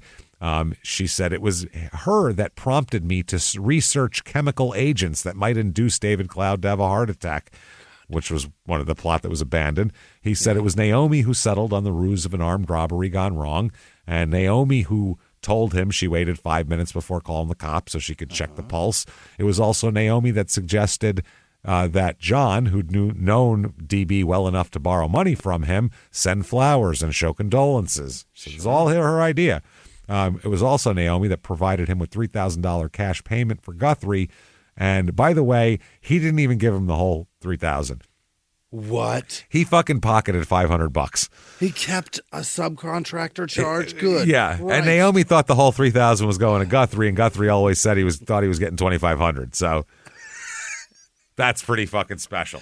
Wow. Yeah. So he said, all I did was purchase the ammunition, get the gun, load it for him, give it to him, and drive him there. Which is pretty much everything. This guy just pulled the trigger. You did everything else. Like everything, even the planning. He said he sent Guthrie out to deactivate the home's outdoor floodlights and locate a set of keys. And listen to this. Corporo's not a moron either, this guy. He said that Guthrie couldn't manage to deactivate one of the floodlights. Couldn't get them all off. So, and he said he didn't want to go inside the house because there was dogs barking inside, and he was afraid of dogs. So Afraid of them. He's like, Jesus fucking Christ, man. Why did I pick the wrong guy? Corporu's got to be saying. I picked this jerk. I have to basically pull the trigger for him, essentially. He can't even unscrew all the floodlights. That's what a dipshit he is. Yeah, how many murderers does it take to unscrew a light? Yeah, how many Polish murderers does it take to unscrew one light bulb? No, so Guthrie then returned to the vehicle saying, "Yeah, I didn't get the floodlights out." And he's like, "Well, you needed to. That's the point." So Corporu said, "Take my cane and go smash it." My cane. The guy's got a cane. He's got a cane. So this is a ridiculous comedy of errors right here. I mean, imagine this. This is a silly movie is what this is, where you get back, I couldn't smash them all. You fucking idiot. Take my cane then. So he goes on. He said Corporo, after he did, he goes in there and he smashes the cane, smashes the last floodlight with the cane. Then Corporo said, "Well, let's get the fuck out of here now in case somebody heard that shit, glass breaking and everything else, and calls the cops." He just exploded a floodlight. So they drove around the neighborhood until it was evident that no cops were coming. That's why they kept being seen driving around the neighborhood, because they were just waiting. They just drove around for like a half hour just to see what happened. They weren't casing shit. They're waiting for the cops to arrive for the noise they just made. That's right. So then they returned to the scene, and he said, "Go on. Now go on, do your thing." So, wow. It's wild, by the way, that after this guy, okay, if I have hired a murderer, and it's all on me, I'm responsible for the murder, okay? I got to get him ready. I got to tell him the plan. Naomi doesn't know Guthrie. So I got to tell him the plan. I got to get him a gun. I got to get him shells. I got to all this shit. Yeah. And this guy can't execute part fucking A of the plan. Unscrew the floodlights. Yeah. I'm calling this off. Yeah. With this guy. I'm going. Never mind. This is crazy. Fuck this shit. Give him $500 and send him on his way. This is ridiculous. What are you doing? We tried. Yeah. Like, honestly, but he said, "Nope. Let's plow through this here." Unbelievable. He said that he cruised Princeton on a circuitous route that would bring him back to the spot where he'd pick him up to flee the scene. He said he never heard the shot. He said when Guthrie got in the car, he said, "Is it done?" And Guthrie said, he'll never drink another drink. Okay. Is what he told him. So 2 weeks later, he gave the guy $2,500, pocketed $500 for himself. He said that neither Guthrie nor Naomi knew that he was pocketing the money on his own. Yeah. So yeah, that's how it goes. That's what he has to say here. His sworn statement here, they said that probably the thing that they came up with too is they were like, if this is true, Naomi was probably genuinely taken aback by the fact that this happened way before she thought it was going to happen. Yeah. She didn't think she'd have brain on her. She was shocked. Yeah. She didn't think. She thought they'd go in the house. She'd go over here. He'd go over there, get shot, and that would be that. Right. But instead, she said it was. I guess he said that she must have been surprised because the plan, as far as she knew, was to separate him. And he'd be upstairs waiting for him. So as long as she stayed out of upstairs, she'd be fine. Yeah. Interesting. And they said, "So you planned on marrying Naomi?" And he said, "Yes, I did." So the judge then questions him a bit too. And, he said, "Your statements indicate that you helped plan, cooperated, schemed, counseled, aided, abetted, all of this shit. Yeah. These fucking people in the offense. Do you understand that?" And he said, "Yes, sir, I do." And they said he was even dressed in a suit, which is nice. You wouldn't expect that from these guys. I wouldn't expect either of these people to have suits on. I expect them to come to they had access, yeah. I expect them to come in like fucking torn up overalls or something. Like, yeah, this is ridiculous. No shirt on. Oh yeah, the shirt's part of these pants. Well, yeah, this counts as a shirt. Covers my nipples, don't it? As long as they's away. That's it. So the judge continued, it is not clear from the indictment whether you were present, but I take it from the wording of the indictment that you were not. And he says that he, quote, in the same town, but not at the exact scene, is what he says. So the judge pointed out that according to state law, a person who helps plan, scheme, counsel, all this shit, a crime is as guilty as if the plans go forward as if he were present. Yeah. There you go. When probed for the facts which made him guilty, he told the judge, I aided her. I provided transportation for him to West Virginia. The defense attorney elaborated on the night of the shooting that he provided the transportation. And they said, did you know and understand that George Guthrie was there for the purpose of murdering David McLeod? He's like, fuck yes, I did. The pussy was on my mind. Of course I did. Yeah. I was thinking of other things. So the sentencing, because he pleads guilty to voluntary manslaughter, he is sentenced to, he got the gun, drove him there, planned it, basically did everything. You, sir, may fuck off 1 to 5 years in prison. I'll relate, sir.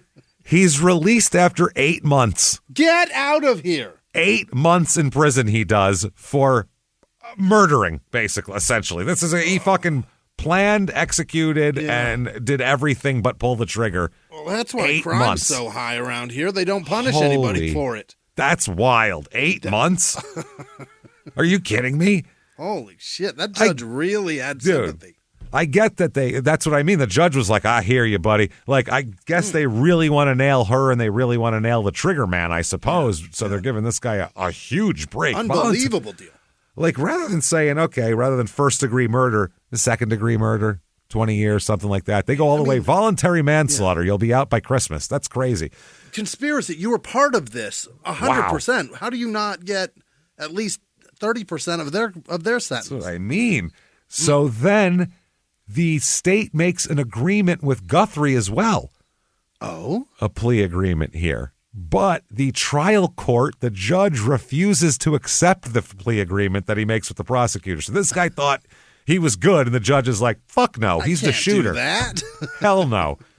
Nope. And the judge has the right to not accept plea agreements. Sure. That's part of it. So he's going to trial, Guthrie, and he is going to be presenting evidence of insanity. That's what he's going to present. That's his swing now? It's insanity, and they should have thrown out the confession. Those are his two big deals here. Now, the insanity defense, this is one of the jurors, by the way. This is the voir dire of the juror in the beginning of what the fuck they think about insanity. Because when insanity's on the table, you got to ask a whole bunch of separate set of questions, like when the death penalty's going.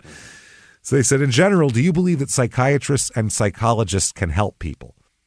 Okay. And the juror says no. Oh, wow. All righty. Do you know any psychiatrists or psychologists? No. I was going to say, he probably said, yeah, my ex-wife.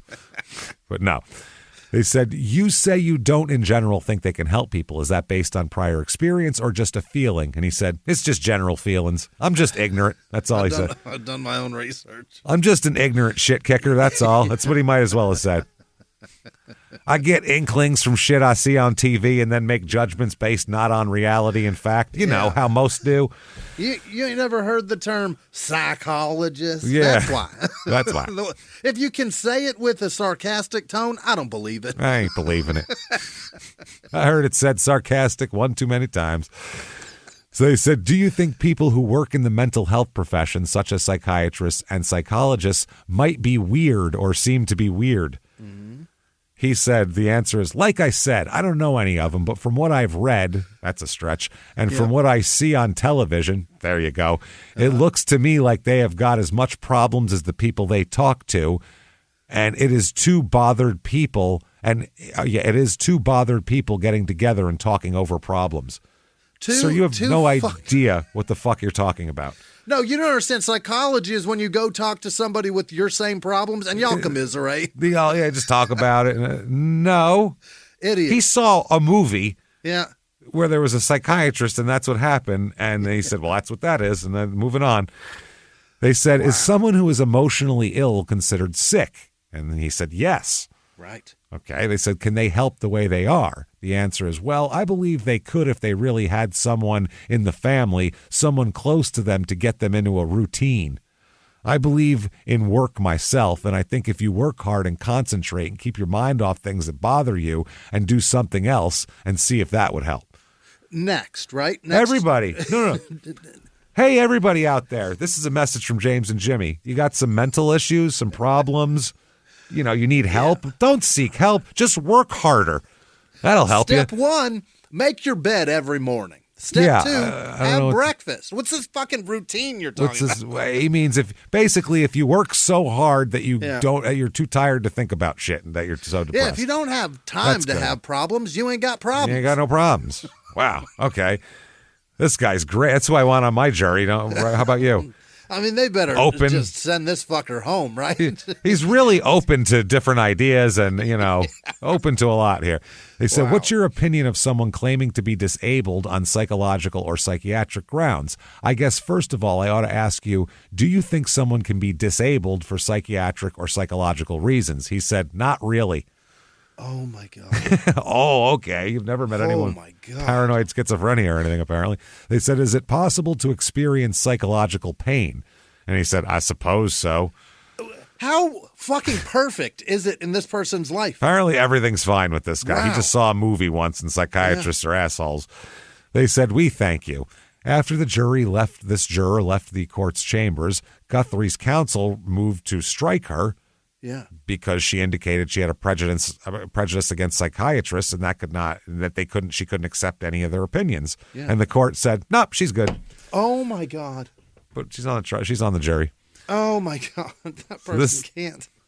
Yep, they're on the jury. In an insanity plea, you can't have that woman.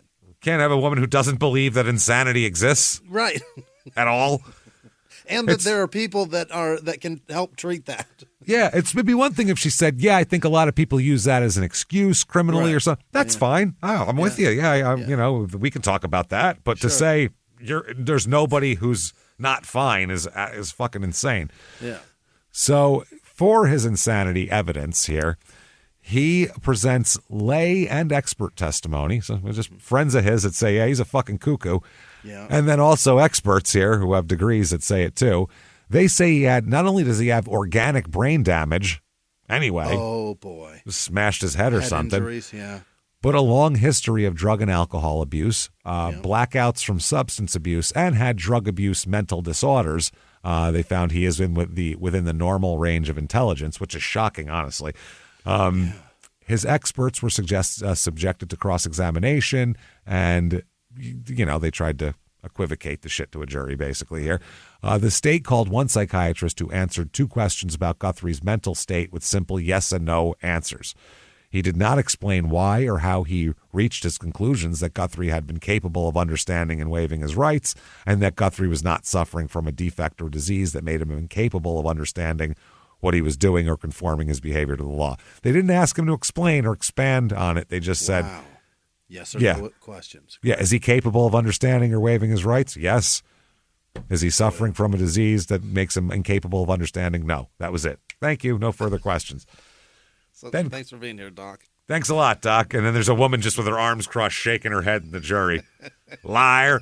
Fucking liar. What are your problems? Wow. He just needs to work harder. Yeah.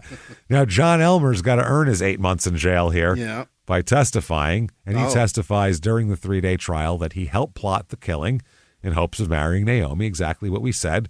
Guthrie claimed that he rejected John Elmer's attempt to hire him as a hitman and instead was framed. He said, this guy came to me. His lawyer said, yeah, John Elmer came to him and he refused.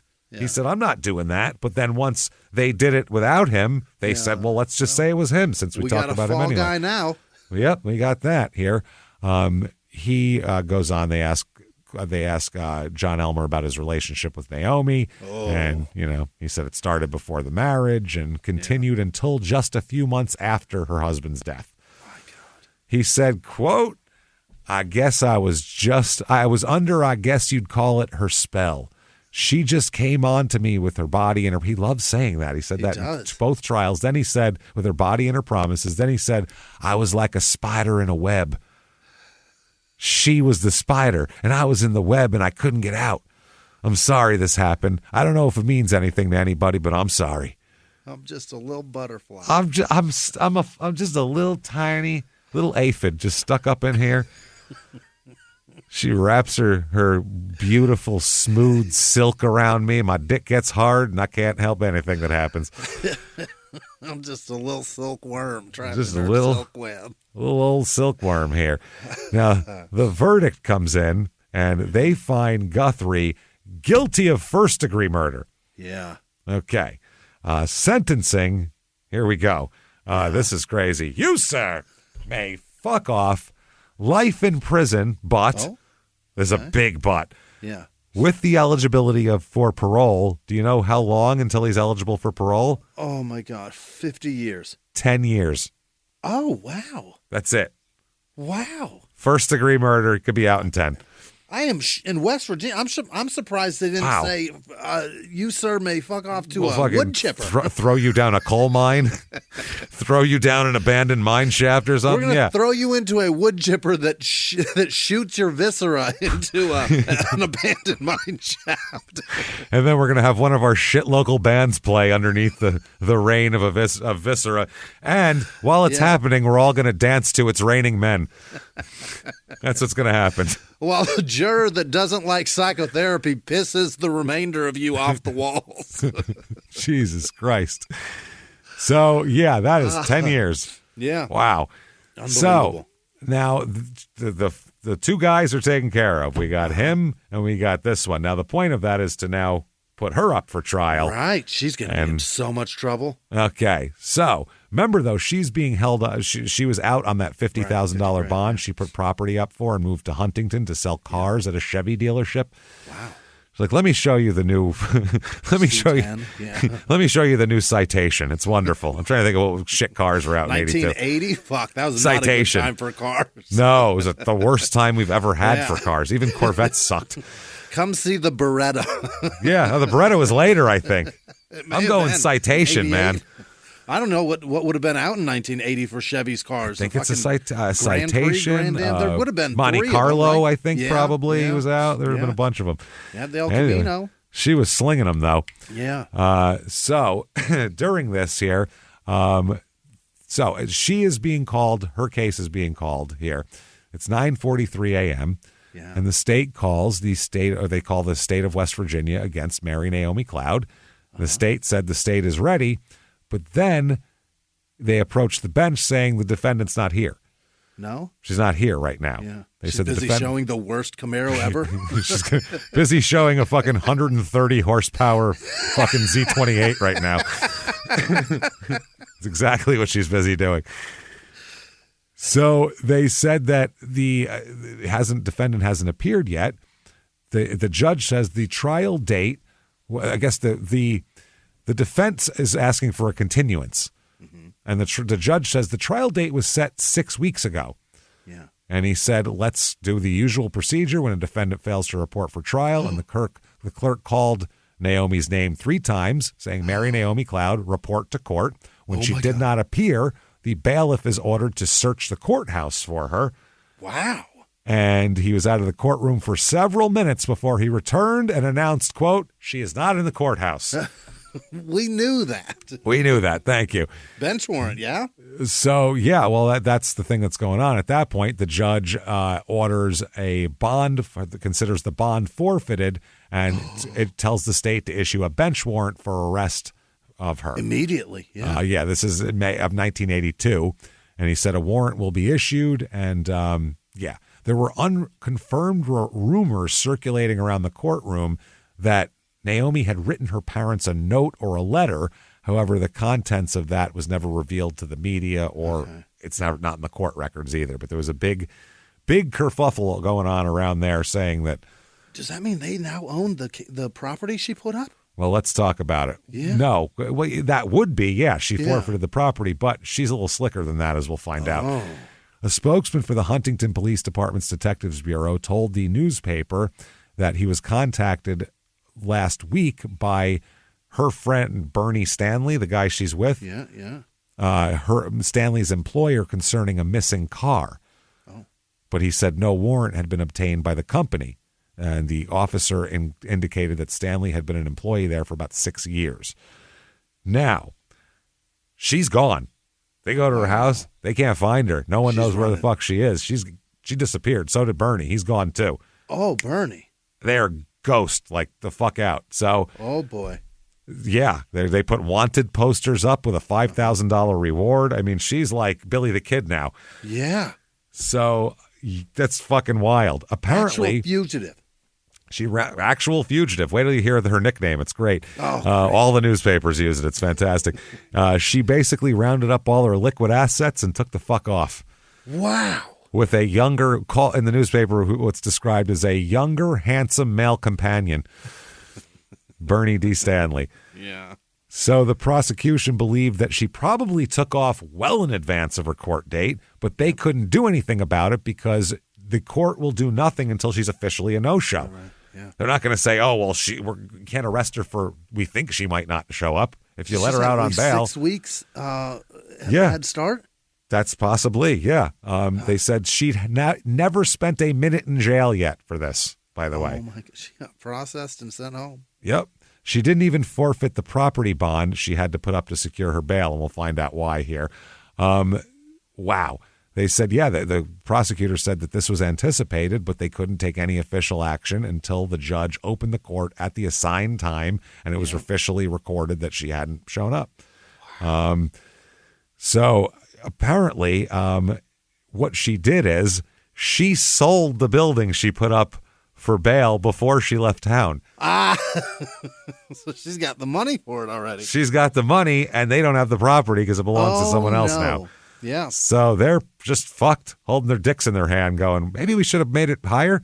Maybe we should have put a lien on that property before maybe something like that. Yeah. So the judge orders the forfeit of the $50,000 bond, issues the bench warrant, does all that. They said there's no indication of where she might have gone from any of the prosecution or defense witnesses at the courthouse, but all persons involved in the case appeared to assume that she probably fled the state and possibly the country.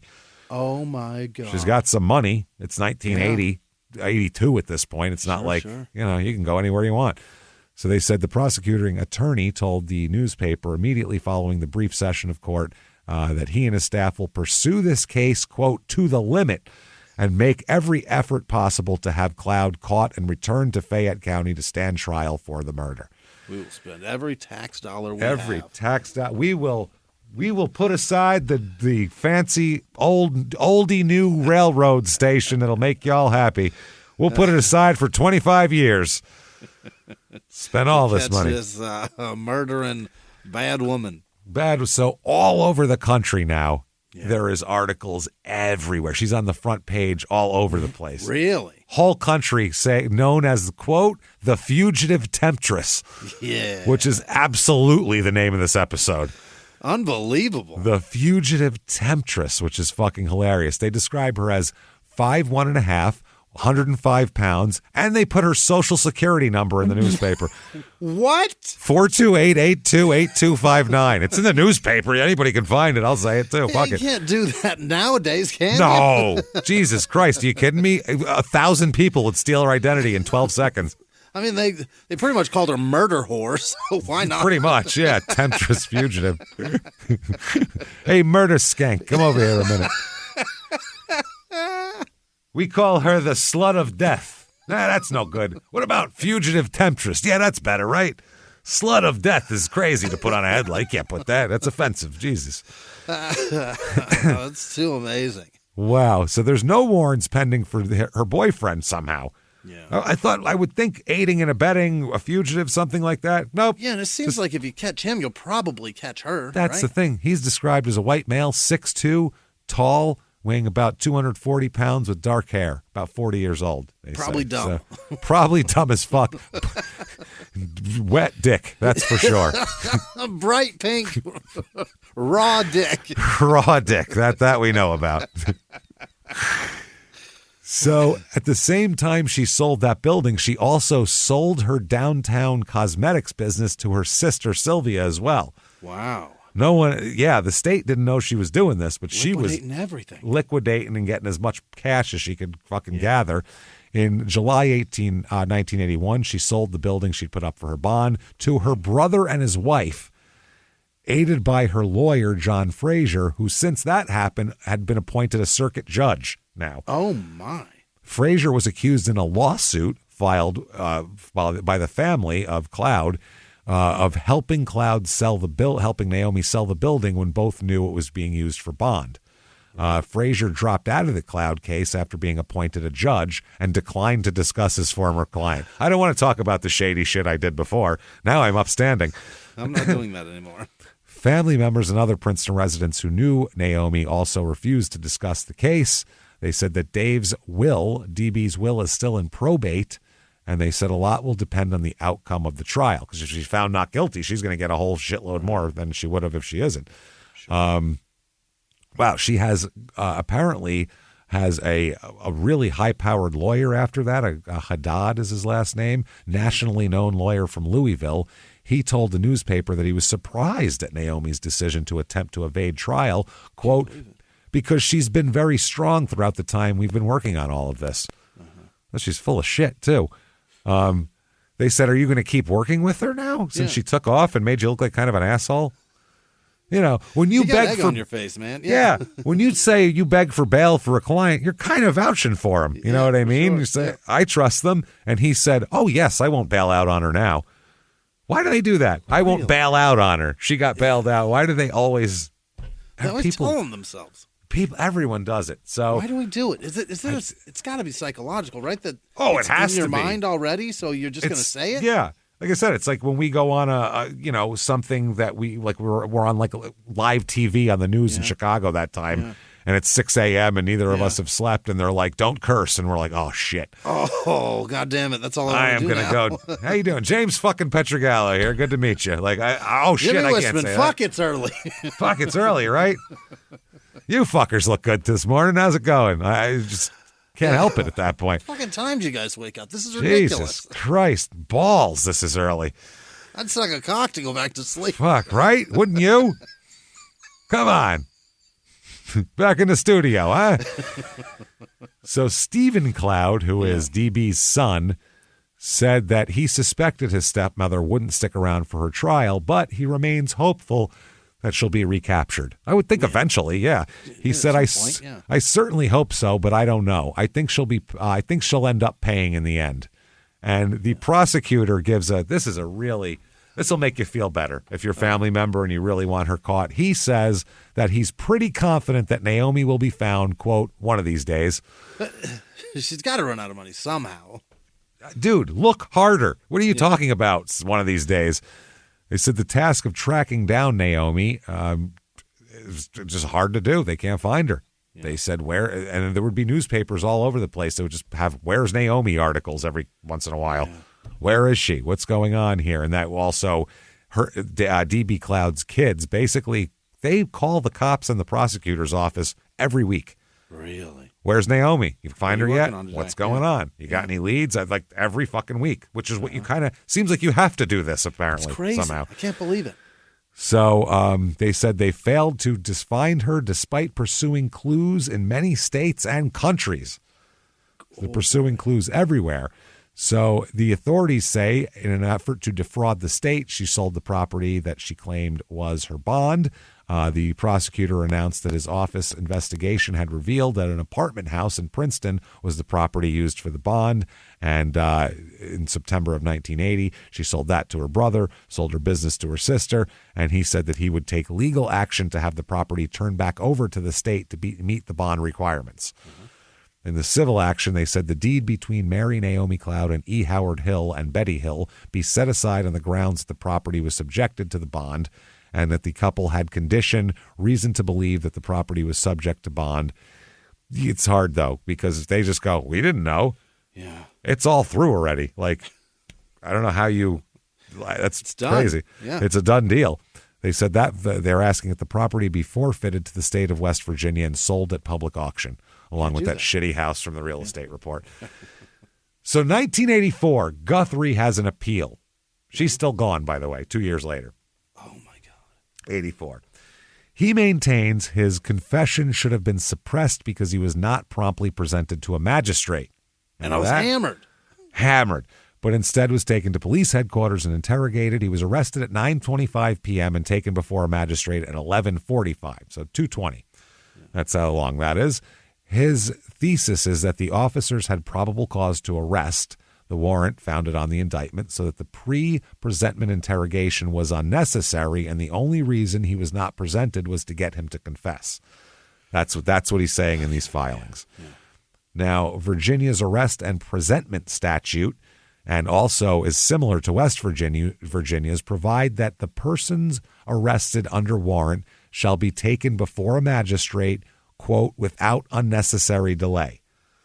Okay. Which sounds like take you right there, unless the car breaks down. Yeah. Okay. Without, yeah. Unnecessary delay doesn't mean we feel like interrogating him. Necessary to me means the car broke down, there's a blizzard outside. Yeah. Aliens are invading. Someone's getting their dick sucked by Naomi. Something like that.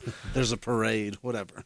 Whatever it is. Yeah. Guthrie could have easily been presented to a magistrate. This is his filing. Advised of his rights, informed of the charges, and his state of intoxication could have been assessed at that point.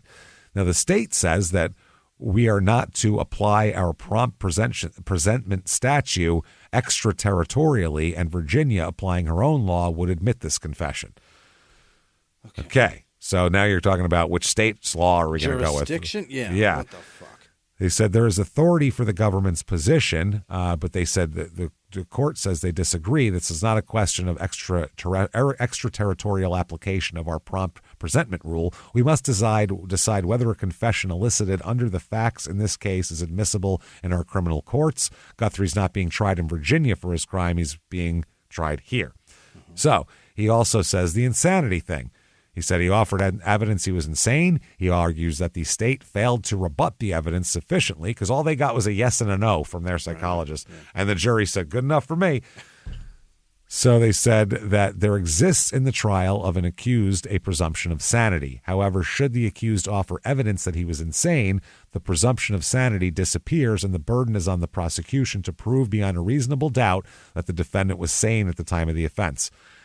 A lot of states, that's the opposite. Like Florida, it's your burden to show you're crazy, not theirs to show you're sane. Yeah. Okay. That's a totally different thing, which is a big difference, actually. Yeah, that's a lot of burden. Yeah. It's a lot. So when the issue, that's why no one ever gets off on it. When the issue of sanity has been fully developed at trial and it conclusively appears that the defendant was not criminally responsible at the time the crime was committed, the trial judge may, in instances must direct the verdict in favor of the defendant. Meaning before it even goes to they must throw that jury, the jury verdict out and do a directed verdict because they didn't take the facts into consideration. Sure.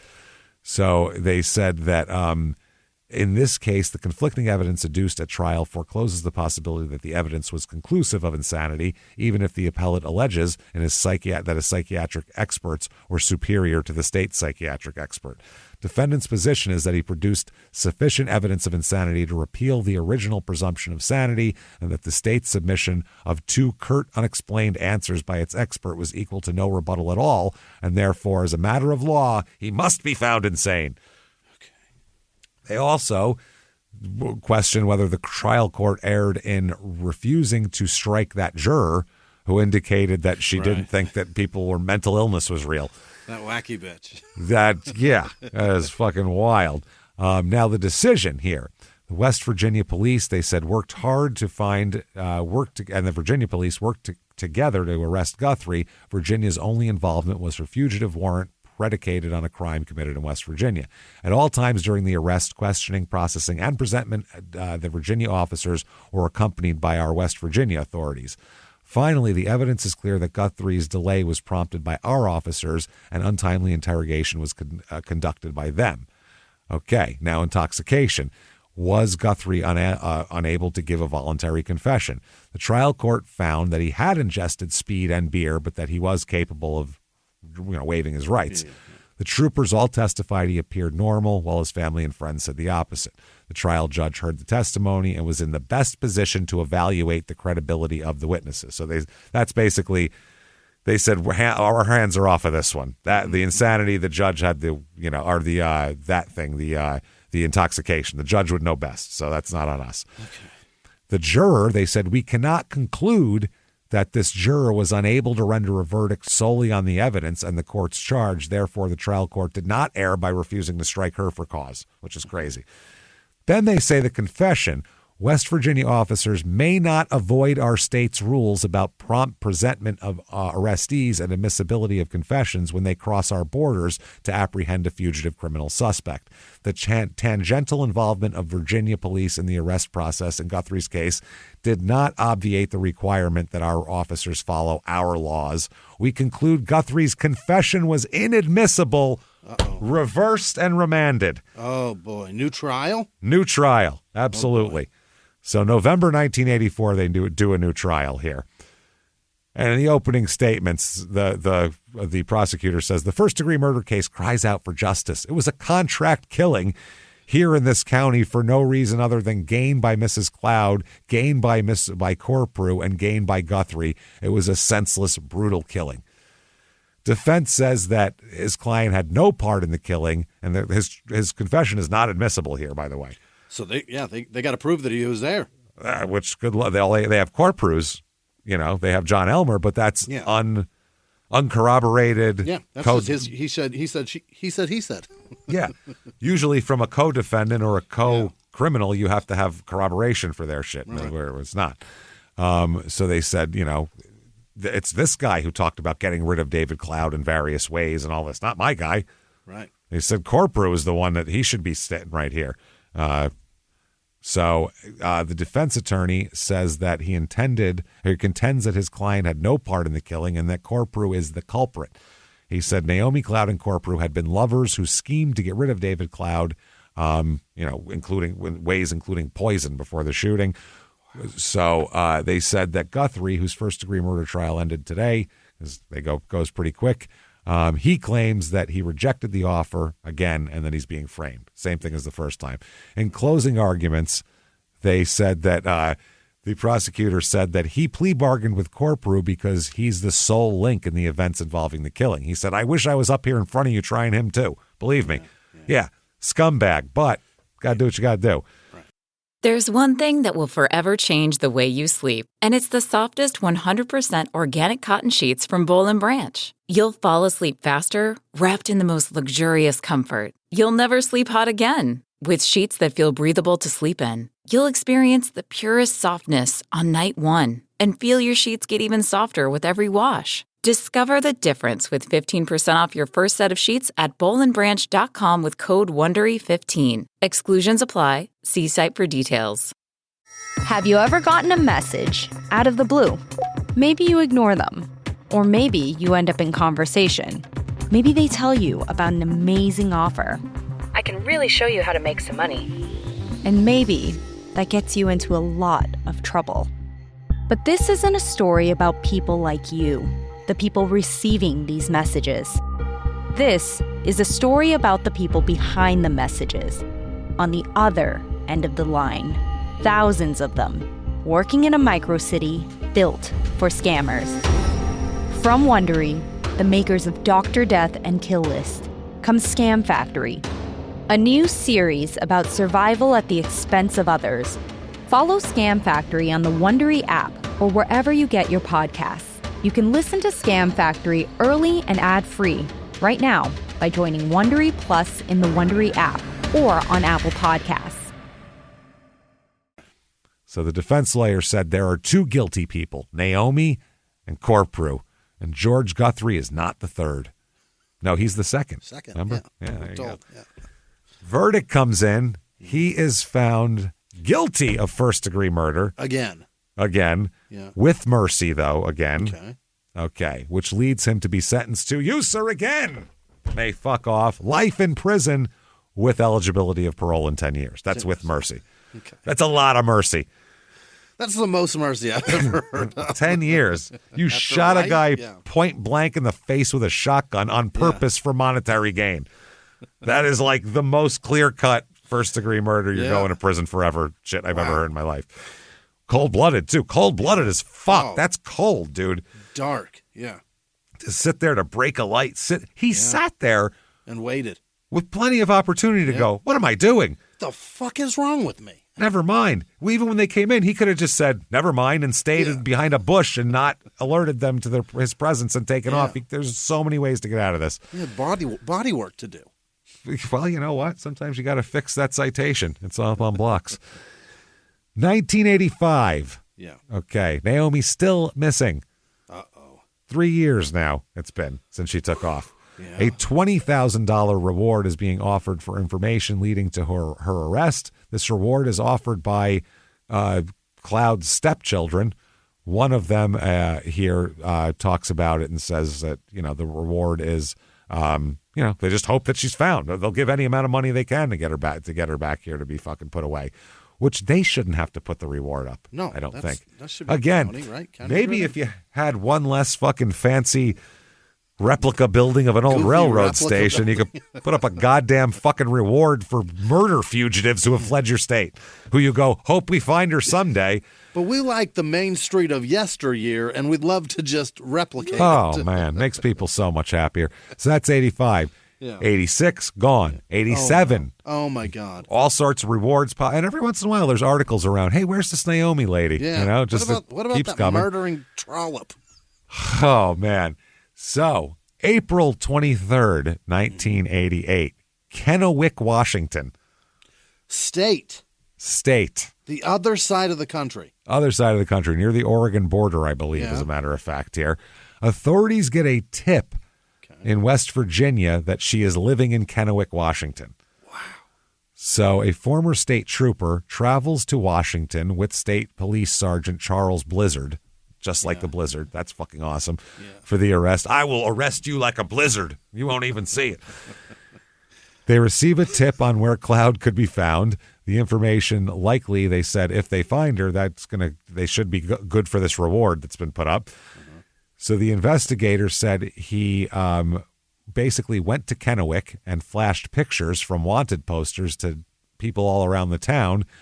And they said, oh, yeah, we know that lady. That's her. Yeah. We know her. So they staked her house out. They arrived about 7:30 p.m. and no one was home. So they said that Bernie Stanley arrived at about 8 p.m. Oh, she's still with him. By himself. Uh-huh. He walks in the house, so they wait. They're like, fuck, maybe they broke up. Maybe we don't know what happened. Then about 11:20 p.m., here comes Naomi. There she is. Yep. Strutting on up the driveway.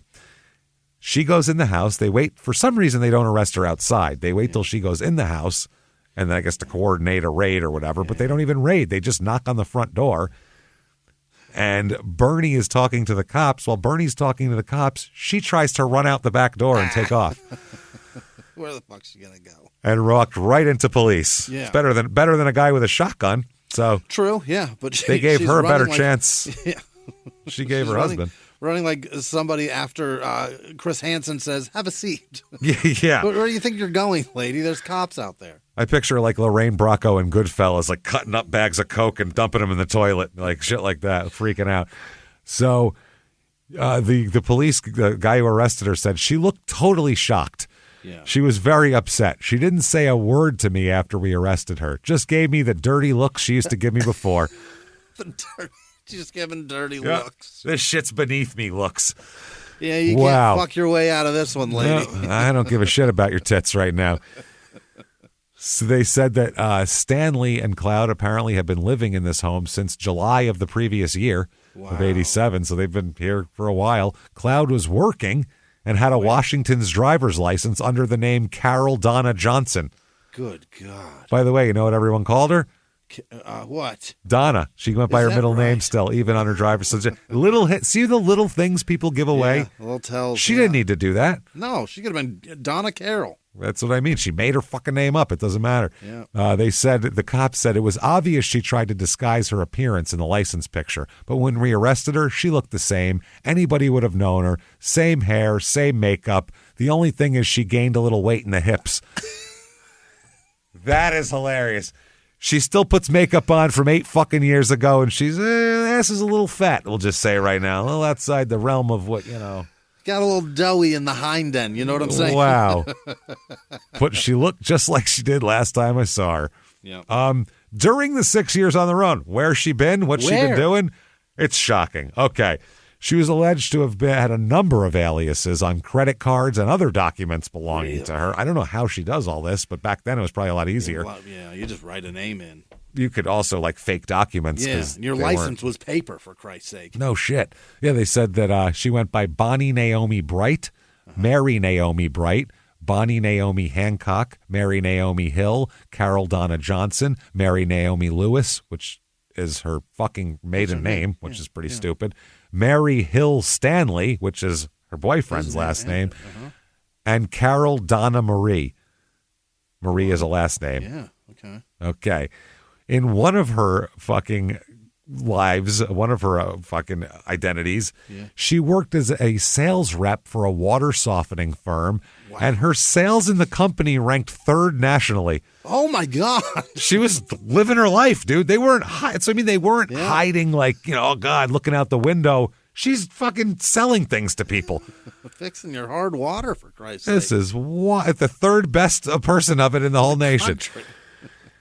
So during her extradition, it became evident she'd become quite popular in her new area, because when they go to extradite her and get her on the plane, 20 to 30 people show up to see her off. The whole town shows up because they're so sad. Enjoy the flight. We'll miss Holy you. shit. Yeah. They said that they acted like she was a celebrity. Wow. And it wasn't like, ooh, to gawk at her. They had signs showing support for her. Unbelievable. They had signs declaring their love and support for Donna, the cop said. Donna doesn't exist, you guys. She didn't even fucking exist. He said they acted like she was a movie star or something. They said there was 11 different people carrying signs and expressing their fucking support. They waved and hugged goodbye to her. And one said, the sign said, "We believe in you. We love you, Donna," said one of the signs. Another just said, "Be positive," which is a really... Okay. Being extradited for murder. There's not a lot of positive going on here. Be positive here. Even with everything here, they said that she seemed relaxed as she waited with her boyfriend, Bernie, who's going to board the plane with her and go back, even though he's not under arrest at all. Cloud was dressed in a yellow sweater and slacks. She was accompanied by 2 law officers from West Virginia, but was not handcuffed. They didn't even handcuff her. What is going on? They let her hang out at the airport, talk to her friends, hug people, dude. She's in custody. For murder. For fucking murder. And they let her get on the plane with her boyfriend. They put her in first class, too? What the fuck is happening?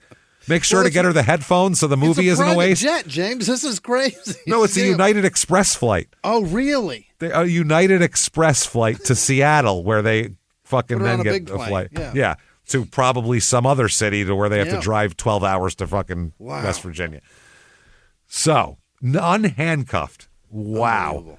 One of her friends, Cindy Fenwick of Idaho, who identified herself as a friend of Donna, Naomi, whoever the fuck, said, quote, "She's innocent." This is totally... Donna is, but... Wow. This is totally out of character for her. This lady drove 2 hours to say goodbye at the airport. This lady said, "She's that good of a friend to me. You don't even know her. She's not your friend." Wow. She's a very nice person, and she was special to everyone she has been in contact with. And this lady said, "These people at the airport have only known her a couple months. That's how much she touches people." Well, we've heard how she touches people. Yeah. Her is apparently gentle. Yeah. She's the best at it. Yeah. She's a good toucher. Wow. So this lady said she met Naomi through business dealings in Denver, Colorado, but she wouldn't say what type of business she was in. She said that she lived with Cloud and Stanley in Denver for a short time. Oh, boy. She said, and they took others in who were having hard times, too. You'd think, lay low. Lay low. Which is how they get caught, because there was a tip saying she lived here. If she wasn't making friends with everybody, no one would have spent any tips in. So they said that, wow, that's fucking wild. They said some people here declined to comment. One man at the airport went so far as to hide an insignia on his cap with tape and paper. So no, I guess it's probably where he worked or something. Probably. Stanley declined to talk to reporters as well, and he's not charged, but he had a seat booked on the same flight with her. They boarded the plane together with one officer in front and one behind, Before she got on the plane, she turned to wave at her friends like, see you next time. Yep, standing on the airport's outside observation deck with their signs. Once the plane flew off, an unidentified boy said, "She's gone." There she goes into the clouds. Oh, man. She's a figment of our imagination. There she goes. Just a damn hero. legend in this town. It's the hero. That cop, Meadows, said Bernie rode on the plane all the way out here on the same flight. He made every change we did and got off the plane when we did in Roanoke. He met some of Naomi's family when we went home with them. Wow. Can they do that still? Just like put a fugitive on your plane with you and not tell the whole fucking crew? I don't know. It beats the shit out of me. I assume so. You would hope they're handcuffed if they're murderers, but you know, it'd be pretty I don't obvious. know. It seems like if they handcuff you to the fucking chair. Yeah. We're gonna handcuff you to the toilet back here. Stanley's not arrested. The only West Virginia charges, auto theft, that were placed against him when they disappeared, were dropped years ago for lack of anything. So yeah, they said they couldn't arrest Stanley for harboring a fugitive because the arrest was not in West Virginia, where if it was in West Virginia, then he's harboring. If it's somewhere else, it's not harboring. That's wild. They said Meadows said Stanley made no attempt to evade authorities during the arrest. He just talked to her. The cop said this is kind of a hard trip for her. Yeah. It's tough to go. Yeah. He said him and his fellow officer were trying to make her as comfortable as possible. Right. Why? Make her uncomfortable. No. Can you get her something to drink? Absolutely not. You don't get to recline your seat this whole trip. No. You sit up straight. We get headphones and watch the movie. You fucking watch it in silence. The whole thing. No peanuts. We're locking nothing. Your chair. Yeah. Bullshit. So back in West Virginia here, they get back there and they get off the plane about 11 p.m. on a Saturday night to be met by a shitload of news media and cameras and several members of Naomi's family who hadn't seen her in 6 years, they said here. The cop said there was a lot of tears and it was very emotional. It was really emotional scene when they first saw her. I don't think they had seen her since she left. He said that he anticipated news media coverage about this, but he said he didn't expect the mob of cameramen and reporters who greeted them. He said, we went straight through the terminal to the car, but they followed us, and some of the members of the family got upset. There was a problem when one of her family members grabbed at a camera. This is just turned into a shit show. He said they allowed Cloud a few minutes with her elderly mother while at the airport. She is taken directly to a magistrate here to plead not guilty here at her hearing. Stanley, like we said, not arrested, doing nothing. He was using the name of Robert D. Johnson. Yeah, I mean, if you're not doing anything illegal, why are you using a different name? That's the thing, yeah. She was formally charged as a fugitive during a court hearing. They set her bail at bond at $100,000 this time, and she doesn't have that now. They said they asked that a prosecution asked, can she be held without bond until there's a formal hearing on evidence? And they said that, she fucking fled last time. They said, we found her clear across the country using an assumed name with identification on her showing she used several aliases, and we have a judgment on her for $50,000 already. So, can we maybe keep her here? Yeah. Now, the arrest came as a result of a telephone call to the cop. He said he declined to release the name, but he said that someone I had talked to knew and trusted. He said the first call by the informant was made to the prosecuting attorney's office on Monday, April 18th, when he was in Roanoke. He said there'd been no indication that any information on the Cloud case was forthcoming, and that he was surprised because it's been 6 years. Probably forgot about it by now. The informant asked a receptionist to speak with Meadows about the Cloud case. And when told he was out of town, the guy said that he would another call would be made later. The informant called back at 9:15 a.m., and they told Meadows that he wanted the information. It could be revealed about where they were living. That's what the guy said. This is what it's about. Yeah. And they said the informant was reluctant at first, Meadows said, and indicated the information would be revealed in a week.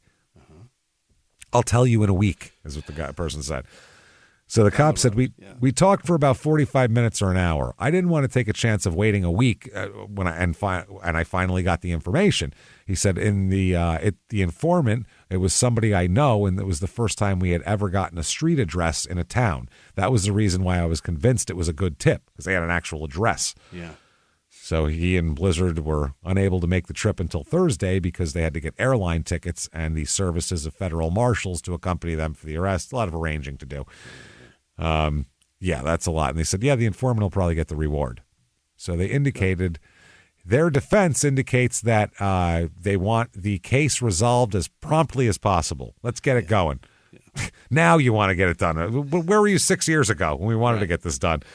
They said they asked for a date to be set soon because he will need a minimum of 60 days to locate witnesses in the 8-year-old case. They said a number of key witnesses are from out of state, necessitating sending out-of-state subpoenas. We had a difficult time finding one witness for the last trial, and he's the owner of the shotgun used.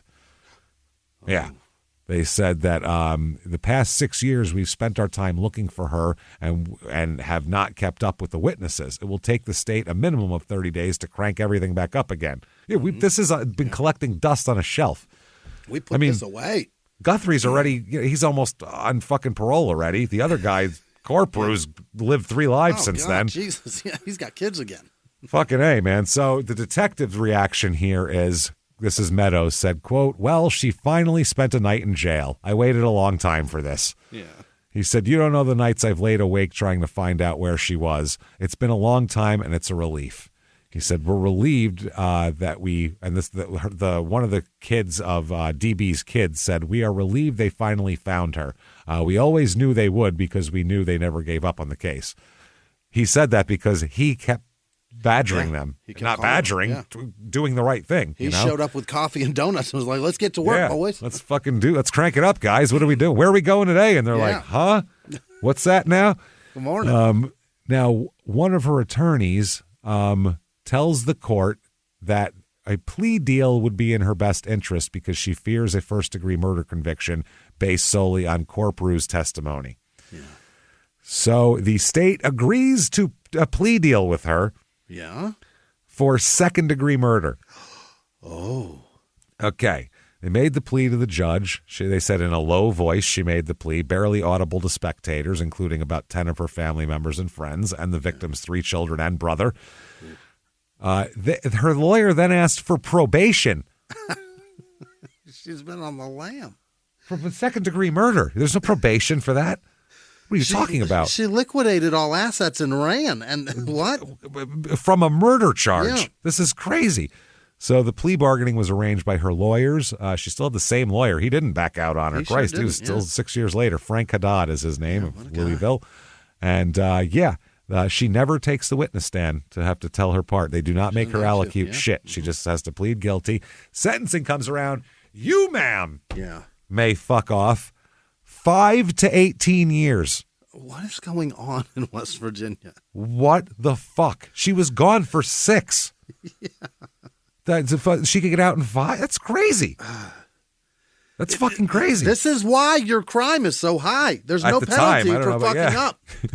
I assume they've changed the sentencing laws by now. They have to, right?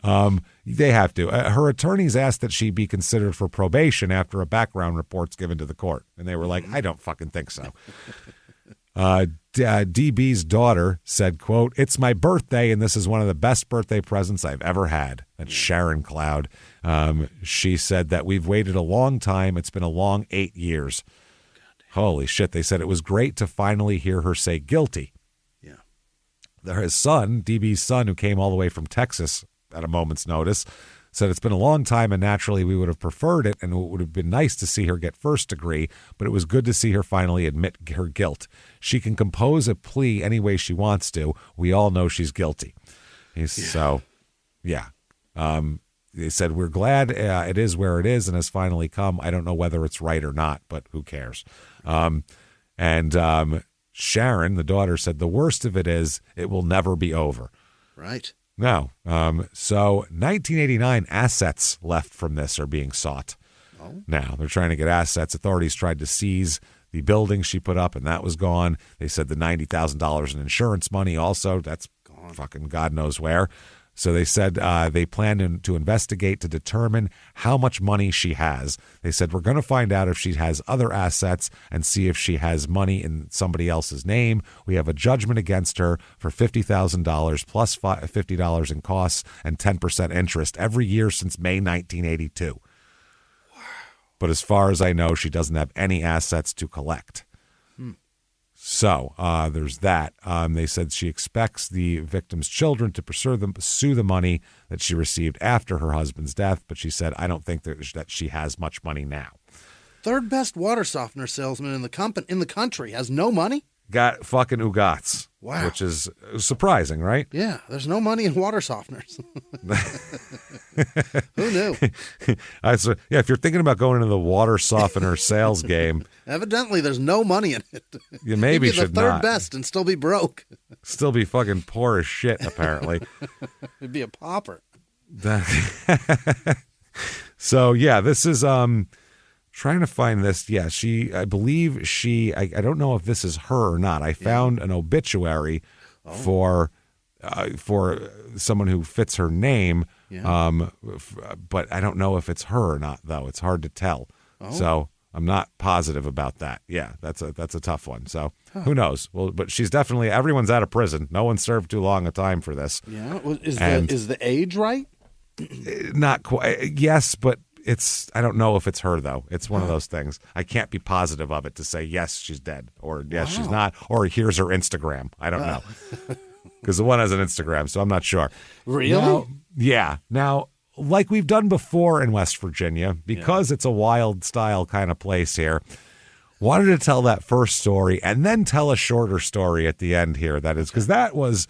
West Virginia, but that was, there was some fuckery and panhandlery going on here, but it was also like rich people and all this type of thing. So I feel like some people might go, oh man, I didn't get like a real West Virginia groundhog for breakfast panhandle kind of thing here. You need more?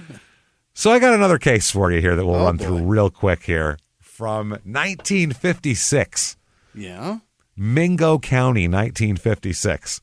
Mingo County, West Virginia. Yeah, known as Bloody Mingo County. Okay. Not good here. This is Delorme. It's in Delorme, West Virginia. Delorme. Yeah. Delorme or Delorme, one of the two. Okay. This is in the middle of the afternoon, by the way. We'll cut to this. 1956, October 19th, 1956. 4:30 in the afternoon. Between 4 and 4:30 at what is called a beer tavern known as Don's Place. Sounds great. Okay. Now, it's operated by Noah Farrell, who is the stepfather of the wife of the defendant. All right. His father-in-law. All right. It's a one-story building in which the tavern is operated locally about 25 feet from the edge of a road. It's West Virginia route number 49. Oh, yeah. And fronts on that highway. The open space between the highway and the building extends along and beyond the front of the building for several feet in each direction.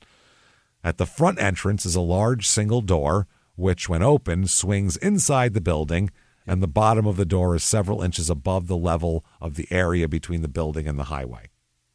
Okay. So it sits up, it's on a step base, it's elevated, so floods don't come in when it rains. Got it. So it's a big highway, big parking lot type space in the beginning here. Outside the building and directly in front of the door is one concrete step of normal height above the ground at the top of the step, and the top above the ground, and the top of the step is a few inches below the level of the door of the building and the bottom of the door. That's really okay. There's a step. It's a step going into a door that has another small step. That's all it is. Like indoors. Most houses do, have a little step up.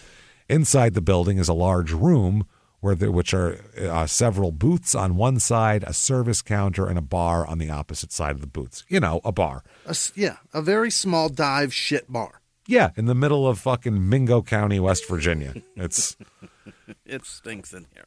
Wow. So the early afternoon, like we said, between 4 and 4:30 on this date in 1956, Clyde Fields, enter Clyde Fields. He is age 40 to 45, he's set at. Somewhere around there. We don't know. We don't keep good records around these parts. And it's 1956, so he was born in, 1910 or 1915. Yeah. So they said he's about 5'10", about 155 pounds. Not a big guy. Yeah. He limped noticeably because he has an artificial leg, which will do that to you here. Yeah. And not great artificial legs in the mid-50s in West Virginia either. Can't imagine. Dude, a friend of mine has one now.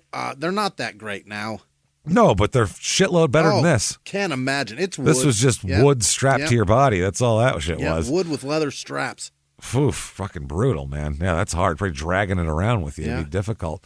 So now this guy, Clyde Fields, is hanging out with Luther Daniels, who's a 19-year-old man.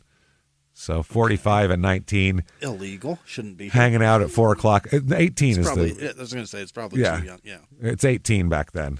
It didn't switch to 21 until the 80s. Yeah, and even then, he's got It's a West tolerance. Virginia. He had a tolerance long before then. Yeah, and I'm thinking West Virginia back then is probably like going to Mexico, where they're like, yeah, ID, that's cute. Yeah.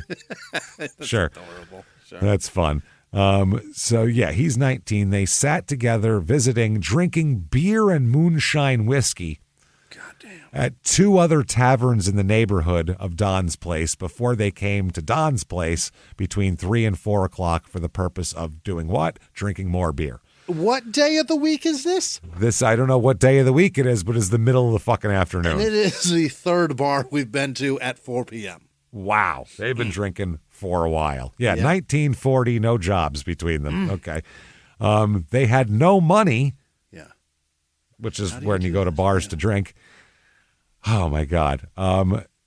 This is crazy. And so the guy who ends up the stepson of the owner here talks about, I got lost. Okay, yeah, stepson of the owner here of Don's Place, Noah Farrell's stepson here. He decides he's going to step in. He's Hayes, or what the fuck is his? Hayes? I got to find his last name here. Boy. It's confusing because it's from an old document, so I'm trying to piece it together here. So anyway, this guy, they had no money, and the guy and the stepson who helps his stepdad operate the tavern wouldn't give them beer on credit. No. Not having it. Starting a tab and waiting for you to come back to pay it? No, absolutely not. Luther Daniels asked for it. They said no. Then Clyde Fields asked for it. They said, I'm not letting you have beer either. Neither of you. Not happening. They said both of them were intoxicated, and trouble occurs between Daniels, who's the 19-year-old, Luther Daniels. A 19-year-old can't hold his moonshine. Shocking. Is that wow. Crazy, right? So they're intoxicated, and Daniels starts some trouble with a customer named Artemis Mounts. Artemis? Artemis Mounts. Oh, boy. Yeah, Mounts what? Yeah. So during the altercation between them, Fields, the 19-year, or no, Fields is Clyde Fields, the other guy. 45-year-old. He steps up during all this and invites anyone here who wants to fight me, step the fuck up and fight me right now. He gives an open invitation to the whole bar to fight him. Taking all comers right now. How drunk are you when you'll go, I'll fight any fucking son of a bitch in this fucking bar right now? That's a lot of courage. Son of me. Yeah. Yep.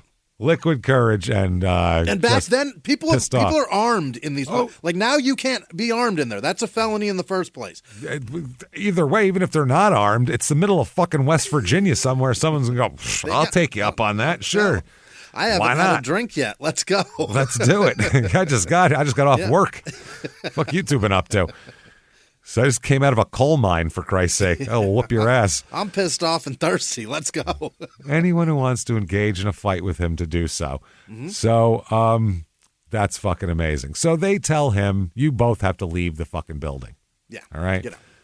So Fields, Clyde, the older guy, he says sure. Leaves the room but remained outside in the open space in front of the entrance. Oh, waiting just in case. Yeah, Daniels refuses to leave. Oh. And tells the owner and his stepson that if he left, if you want me to leave, you're gonna have to put me out of the fucking building to do it, pal. Throw me out. You're gonna have to throw me out. That's how this is gonna work here. So a fight ensues. Sure. Between the stepson and Daniels. Yeah. So he's a little younger. He's ready, more in his age range here. During which the stepson of the owner hits Daniels 3 or 4 times with a wooden nightstick. Oh my God. He said, "You want to get put out? I'll fucking put you out." Brought a weapon. Yeah. One of the blows striking his head and ear. Mm-hmm. Daniels was knocked to the floor, and while on the floor, he and the stepson here struggled to get a nightstick to fight over the nightstick. So the stepson's on top of Daniels, and while both of them are on the floor, the stepson bashes Daniels in the head with a .32 caliber revolver. There it is. Which he drew from his pocket. Uh-huh. After being struck with the revolver, Daniels says, "All right, I had enough." Literally. I'll leave. He is quoted as saying, "I've had enough." Booze both or ways. beating? Yeah. Which one? Yeah, both ways. Both. I've had enough of everything. So the fight between them ended, and Daniels either rose to his feet or was helped up to the floor by the stepson here and walked out without assistance. And, that was that. So he opens the door to the front entrance where the stepson pushed him through the doorway. So get the fuck out of here now. I've done what you told me to do. When he's pushed out, Daniels bashes into Fields, who was standing in front of the building there near the entrance, and both of them fell down. Oh, shit. This is so drunk that, imagine that. You shove one drunk into another drunk, and they both fall down. Yeah, he hit a drunk with another drunk. Drunken croquet now we're playing. This is hilarious. Yeah. Drunken lawn sports. Yay. Old drunk in the corner pocket.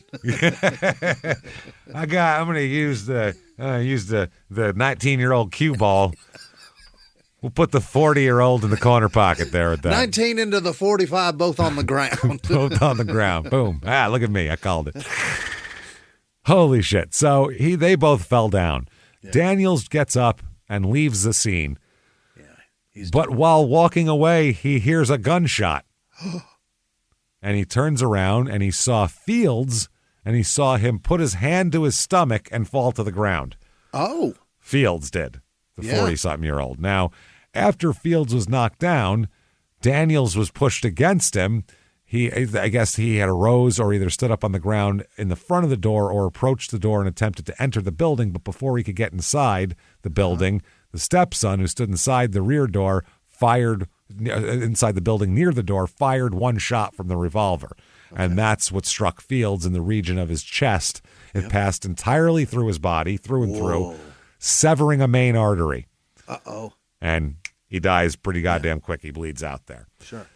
So, the testimony from internal hemorrhages, the testimony of witnesses produced by the state was to the effect that Fields didn't even participate in the fight between Daniels and the stepson and the staff. He left voluntarily and was just waiting for his friend outside. So they said they're charging him with murder? They're charging the guy with murdering him. Yeah. Yeah. He fucking shot him while he was outside not doing anything. Yeah, good point. Yeah, they said that Fields made no threats and committed no hostile act against the defendant. All he did was ask for beer. They said, "No, you guys got to leave," and he left. Yeah. So he didn't do anything. They said that while the defendant, this was after a fight, obviously. Yeah, but then he left. Emotions are high, for sure. Emotions are high. Yeah. He did offer to fight anybody in the place. Yeah. But then he left. It was over. Right. The threat was over. This is why you can't have weapons with guns or with booze. With booze. This is the point. Yeah. They said that and he made no hostile act against the bar owner or anything. Yeah. So that while the defendant here was the stepson was near the door with the revolver in his hand, Fields swore at him and told the stepson that he was not scared of you or nothing you got and go ahead and shoot. And he said, "All right, pow," and shot him. You can't do that. You can't do that. You can't go, "Well, he asked for it." That's not okay. He said to. He said it's all right.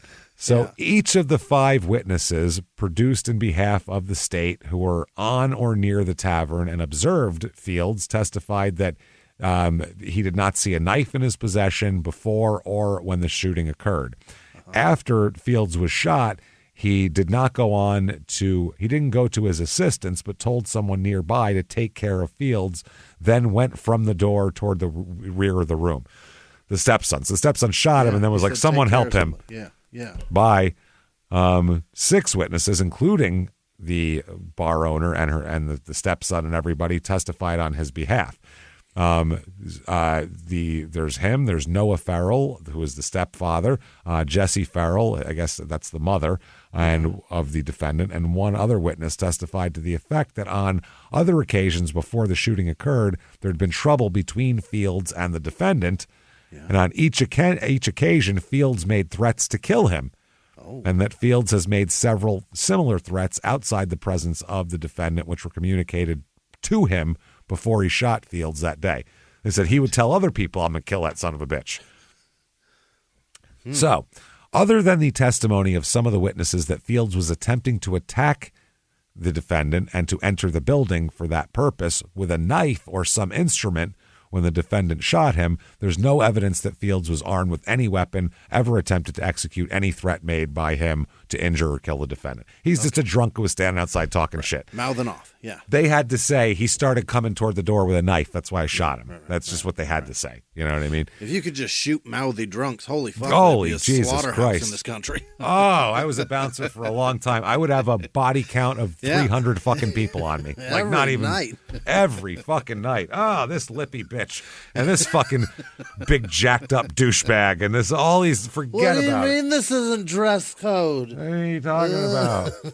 I'm fine. I'm like, don't cut me off. I'm fine. That's bullshit. You guys. What do you mean no athletic shorts? Let me talk to the manager. Let me talk to him.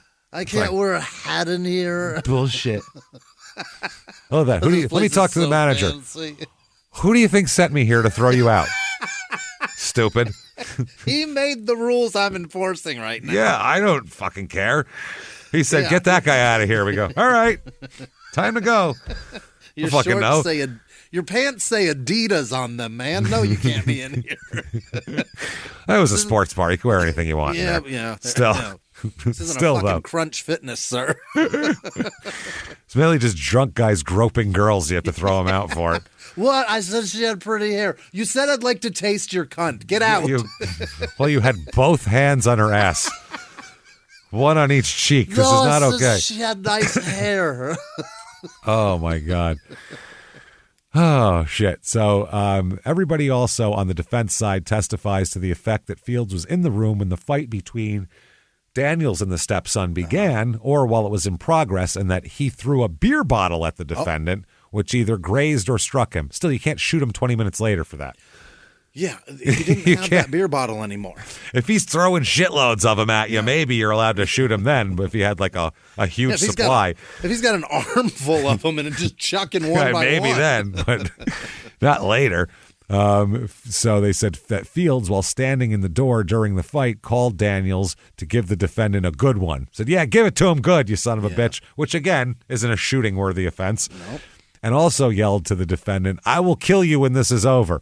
Uh-oh. That is, that when the defendant was standing near the door holding the revolver, Fields with a knife or some other instrument in his hand was standing with 1 foot on top of the step in front of the door. See why they described all that to you here? In front of the door, and the other foot he's on his way in, and the other foot in the doorway. Uh-huh. They said that the defendant told Fields not to come in the place again, and that he would shoot him if he did. Okay. That Fields told the defendant that the defendant would not shoot him, and that he didn't have enough guts to shoot him. Uh-oh. You ain't got the guts. Yeah. What are you thinking? And that he called him quote, a vile name. Okay. And that the defendant then shot Fields as he was attempting to enter the doorway. When the defendant was asked why he shot Fields, he replied, I was scared. He was aimed to kill me. Okay. And when asked why he did not run from Fields, he answered, quote, I had no place to run except run in where my family was. Because I got a gun. I'm not running from shit. I'm not running from shit. And I'm not going to take him. He's going to go and stab my mom now, I guess he's trying to say. So he also testified that when Fields attempted to enter the doorway before he fired the shot, that he had one hand on the door frame and struck at and said that Fields had one hand on the door frame and that Fields struck at me with a knife, which he had in his other hand. Nobody else saw this knife except for him and his father. Right. None of the other people in the bar. So Noah Farrell, the father, testified to the effect that while Fields was at the door, he had some kind of instrument in his hand, but the witness could not say it was a knife. Eddie Dodson, who was in his automobile at a filling station near the tavern where he went with his wife and 2 children for the purpose of getting gas, produced in behalf of the defendant. He testified that when he came to the filling station, he saw 2 men, one near the filling station, the other standing in the front entrance of the tavern. He said he heard cursing and loud talk, and that one of the men was trying to get in the door and had one hand on one side of the door, and that he was gouging at something in there with something. That's very descriptive. Right. Gouging at something in there with something. With something. Wow. That the witness then heard the shot but did not see who fired it, and that the man at the door was shot. He jumped backward, turned around, and sank to the ground, and that the witness then left the station in his automobile and didn't immediately make any report of the events to which he's seen. He watched a guy be shot to death and was like, back in the car, kids, let's go, and just took off. Run. Yeah. That's awesome. Wow. The defendant and some of the witnesses who testified on behalf of the state, as well as some of the witnesses who testified on behalf of the defense, made and gave signed written statements concerning the matter in which the shooting occurred and what took place in the tavern before the shooting to a member of the Department of Public Safety who investigated the shooting shortly after it occurred. Don't send homicide detectives or anything. Yeah. And these statements in some particulars differ from the testimony given at trial by each witness who signed a signed statement. Yeah. Can't do that. During the argument of the case to the jury, attorneys representing the state commented upon the failure of the defendant to produce the knife at trial in support of their contention that Fields, when shot, didn't have a knife. They're like, where's the fucking knife then? Yeah. If you shot him, he went down. Yeah. Where'd it go? There should be a knife right there. Yeah. They said upon substantially the foregoing evidence, the jury found the defendant guilty of murder in the 2nd degree. Okay. And they rejected the contention that he was shot in self-defense. And, he's going to get 20 years for that. So he got 20 years. You, sir, may fuck off. He got 20 years in prison for a bar fight shooting. I just love a bar fight where someone goes, I'll fight anybody in this fucking place. Something about that really cracks me up and really makes me happy. It's fascinating that is what West Virginia did to this man, and this lady hired a man to murder. Yes. And got 5 to 18. Send him to the tavern. And this is like a legitimate, I don't know, sort of legitimate, kind of. It's not a conspiracy murder for hire, which is Jesus. So on appeal here, they alleged that after he was convicted of murder in the 2nd degree, he learned that the knife possessed by Fields at the time of the shooting had been discovered in the possession of Julius Estep of Roseanne, Virginia, and that Estep and Condi Stanley of Mohawk, West Virginia, were eyewitnesses and knew that the knife possessed by Fields was removed from the place on the ground where it had fallen after Fields was shot. That he didn't know Estep or Stanley, and that they were present at the scene of the shooting until after the trial had ended, and that he could not have discovered or learned of these new facts concerning the removal of the knife and the presence of these 2 men before or during the trial. So basically, new evidence is what he's saying here.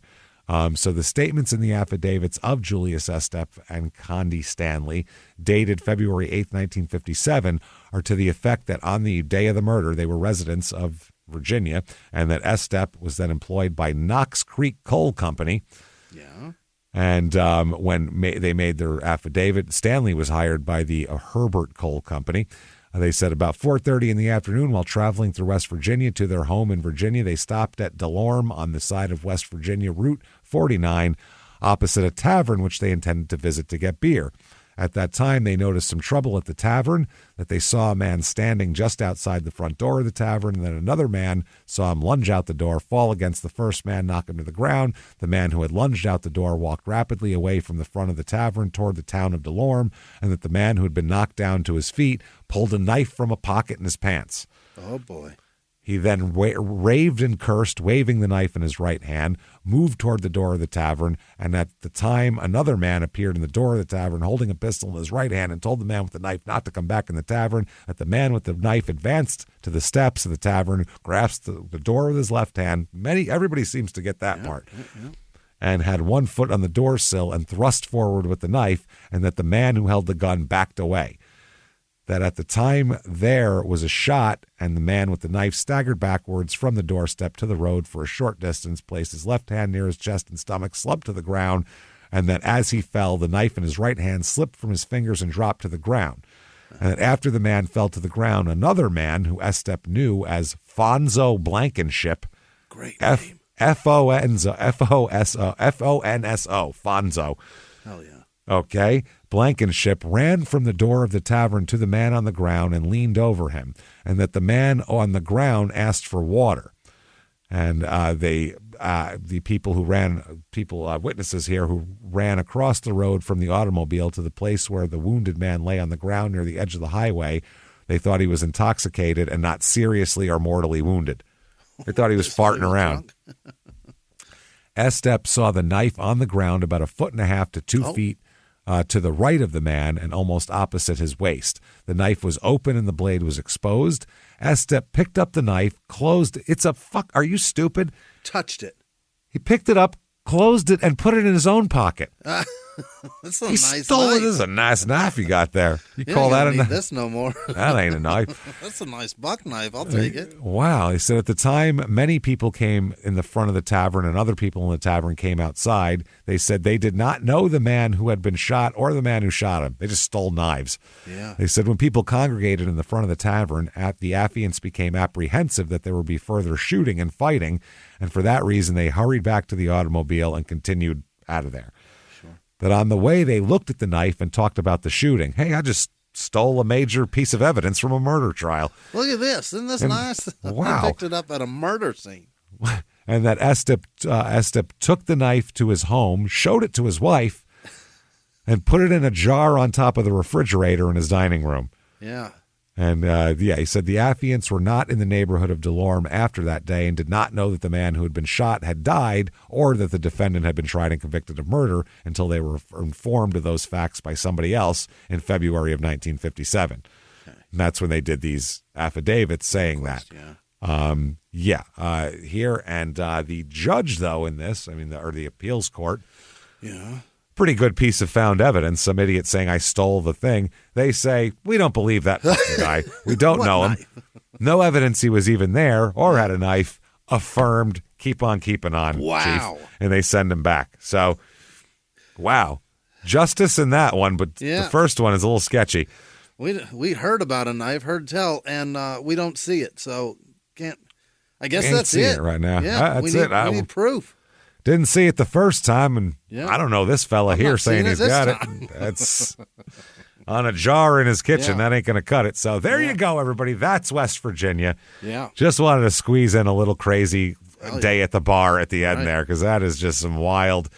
Virginia's a nutty-ass place, man. West Virginia, it's every it's time. Different. It's different, man. The rules don't apply to them. No, it is just different, dude. It's a whole. It's like this weird little pocket, like we've, like D something zone. You're right. The desaturation zone where they're like, listen, we need coal from here. Yeah. Y'all do whatever you want to each other or whatever the fuck's going on. Just as long as the coal gets on the rail cars, we're all right. That's how it used to be there. It's crazy. I don't know what's going on. They're still recovering from that, basically. So there you go. That is West Virginia. Hope you liked that show. If you did, you can tell the world about it by getting on whatever app you're on and giving us 5 stars and saying something lovely about us. It helps a lot. Sure. We usually don't. We don't ask for a lot, but that's something you definitely want to do. It really, really helps the show a lot. Helps us drive up the charts, and that kind of is that's the currency of this business. Yeah. So that's how it works there. Speaking of that, of the currency of our business, patreon.com/crime in sports is where you get all of your bonus material, and we have a ton of it. Anybody $5 a month or above, immediately upon subscription, you're going to get hundreds of bonus episodes you've never heard. Popping right up, and then you get new ones every other week too. 1 crime in sports and 1 small town murder, and you just get it all. We don't just take everything. Take it all. We walk out, our pockets empty. Episodes falling out of them. Everything we got. Take it all. This week, what you're going to get for crime in sports, we're going to talk about the Kobe Bryant, Colorado incident here. I don't know what else to call it, because we'll decide what we think about it. We have depositions and we have the court case, and we're going to decide. Conclusion, sure. based on what everybody says, what we think, and who the hell knows, because that kind of got pushed under the rug there. Then for Small Town Murder, it is time again for Internet Salad. Here we go. Which is where we're going to go around just whatever's online, whatever the stories are of the day. We're going to talk about them. We're going to fuck around on the internet and just find stories. And it's a comedy show. We're just going to, it's to loosen everybody up. Between anytime that we see that it's just political stuff going on, too much. and in either direction, none of that shit matters. Just constant political stuff, whether you're happy with what's happening or pissed off about what's happening. Either way, it's just a lot of stress and it's a lot. So we're gonna tell you what's out there, what's going on, without you having to see 50 political stories, because there will be no politics in this whatsoever. Yeah. This will be just shit that doesn't matter. Yes, exactly. The first 20 minutes we're on the fucking microphones. This is what we do. This is what we're bullshitting about before we hit the record button. This is so you can find it and hang out with us and be just like before an episode. So I would suggest listening to that, then listening to a regular episode. It's just like you're here. Why not? So that's patreon.com/crime and sports. You also get a shout out, which we'll get to the shout outs in a second. But I do want to say, head over to shutupandgivememurder.com. Tickets for live shows are available. I'll tell you what, Pittsburgh, February 7th, you are the first show. Please buy the tickets because all the other shows are selling so much better than you. Honestly, Columbus is sold out the next night. It's been sold out for a week. In November, Portland is 99% sold out. Right. Seattle's close. Washington, Philly, those are getting sold out. Running out the door. We just announced Madison like 3 days ago. It is gone just about. It's getting sold out. Very few left. Pittsburgh has more than a few left. Get your goddamn tickets, Pittsburgh. Get in there and come see us, because we love it there and we like the crowds in Pittsburgh. That's why we go there. When our agents go, let's go here, we go Pittsburgh, and they go, really? And we go, yes, we like it there. They go, all right, if you like it. And then they book us. So don't make jerks out of us is what we're saying. You're making us look dumb. So get in there. Shutupandgivememurder.com is where you get all that shit and more. And also follow on social media at Small Town Murder on Instagram, Small Town Pod on Facebook.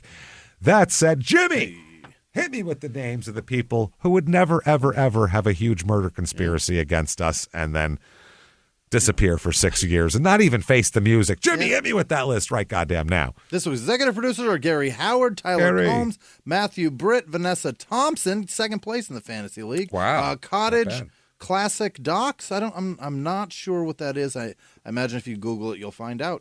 Jake Adranya, probably. It's a GNA. I don't know. Adranya? Adragna. It's Adranya, right? Probably. Yeah. Gangsters moving silent. It's like lasagna. Lasagna. Jeez.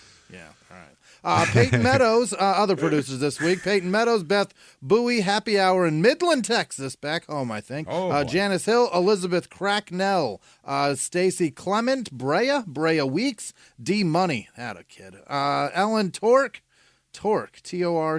That's Torque, right? Maybe it's Torquey. Who knows? Ryan Marlink, Carrie Keller, DeMonte Marley, Jamie Gates, Tyler with no last name, Todd Labister, Joe Patterson, Nicole G, Chris H, Stephanie Robertson, Biscuits in the Bathroom, Tori Merrill, David.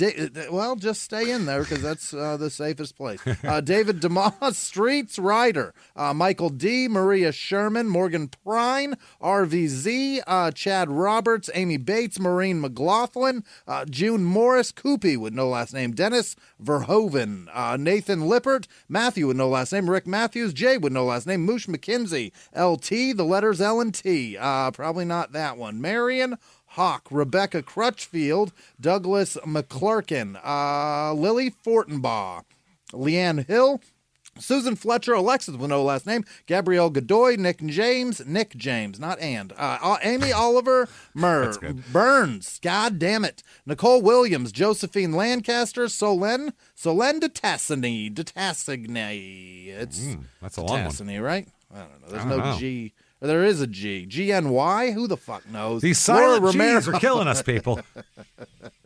Miranda Presnell, Aaron Trey Harn, Harry Trotter, probably not. Sky Davis, Benjamin Patenade, Rebecca Ramey, Terry Stanley, Betty Warren, Leslie Dixon, Linda Morris, Jacqueline D, Amanda Walkup, Denise Carter, Ella Kopek, Angela Robinson, Karen with no last name, Natalie Lewis, Oscar Walters, A.L., the letters A and L, the whole state of Alabama, James. Or just a guy named Al.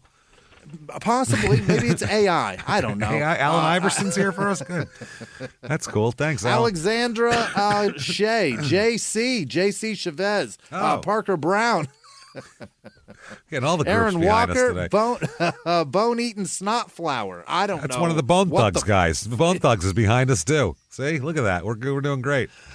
Yeah. Fleshing, busy, and bone-eating snot flower. Yeah, that's the guy. He's the one with the deep voice. Yeah. That's why you don't know his name, because he doesn't have a lot of parts. But when they're in there, you notice him. Yeah. You know what I mean? He gets. He's the guy. All right. Forrest Bear? Probably not. There's no way somebody named their kid Forrest when their last name is Bear. I really hope so.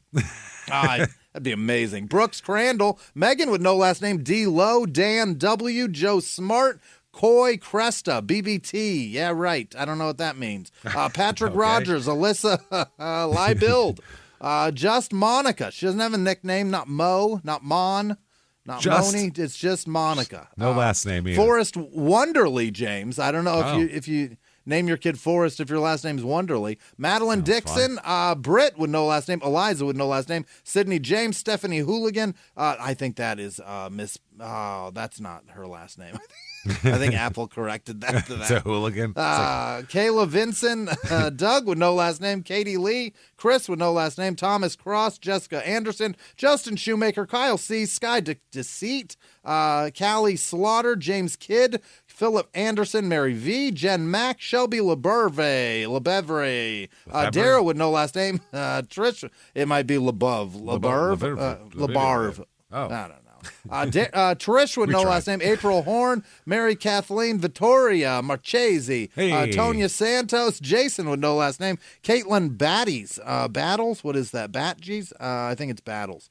Davis W, Jason Doc Noise, Kara M, Andre Gross, Kevin with no last name, Sean LaMontagne, Scott Michalski, what? Michalski? I don't know, Michalski. Thomas Dunn, Tom Scott, Rebel Marie, Leah Barber, Dominic Anaya, Aaron Stewart, Crystal Goodrich, Athenia Awesome, Mary Jivaden, Trisha Hall, Jennifer Brock, nope, that's just Bach, Sarah, what is that, Kurzchick?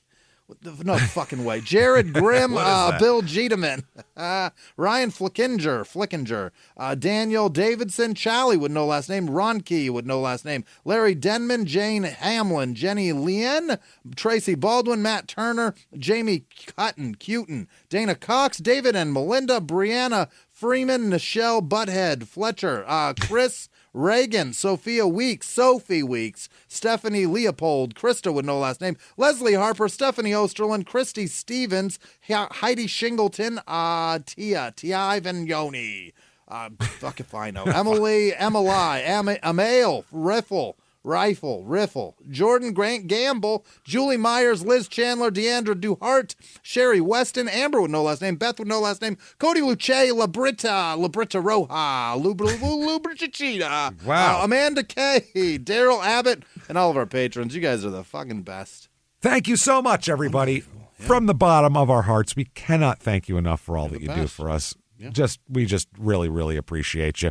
Thanks for everything, and especially your money on Patreon. That just you keep the show at a place where we always can do what we want to do. Yeah, because you make it viable because we don't have to beholden to nobody. That's we're beholden to you guys. So that's what's great about this show, and what we love about the show. And we hope that's what you love about it too. So keep hanging out with us. You want to follow us on social media? ShutUpAndGiveMeMurder.com. Drop down menu. Take you anywhere you want to go in the small town murder, your stupid opinions, crime and sports world. That said, until next week, everybody. It's been our pleasure. Bye.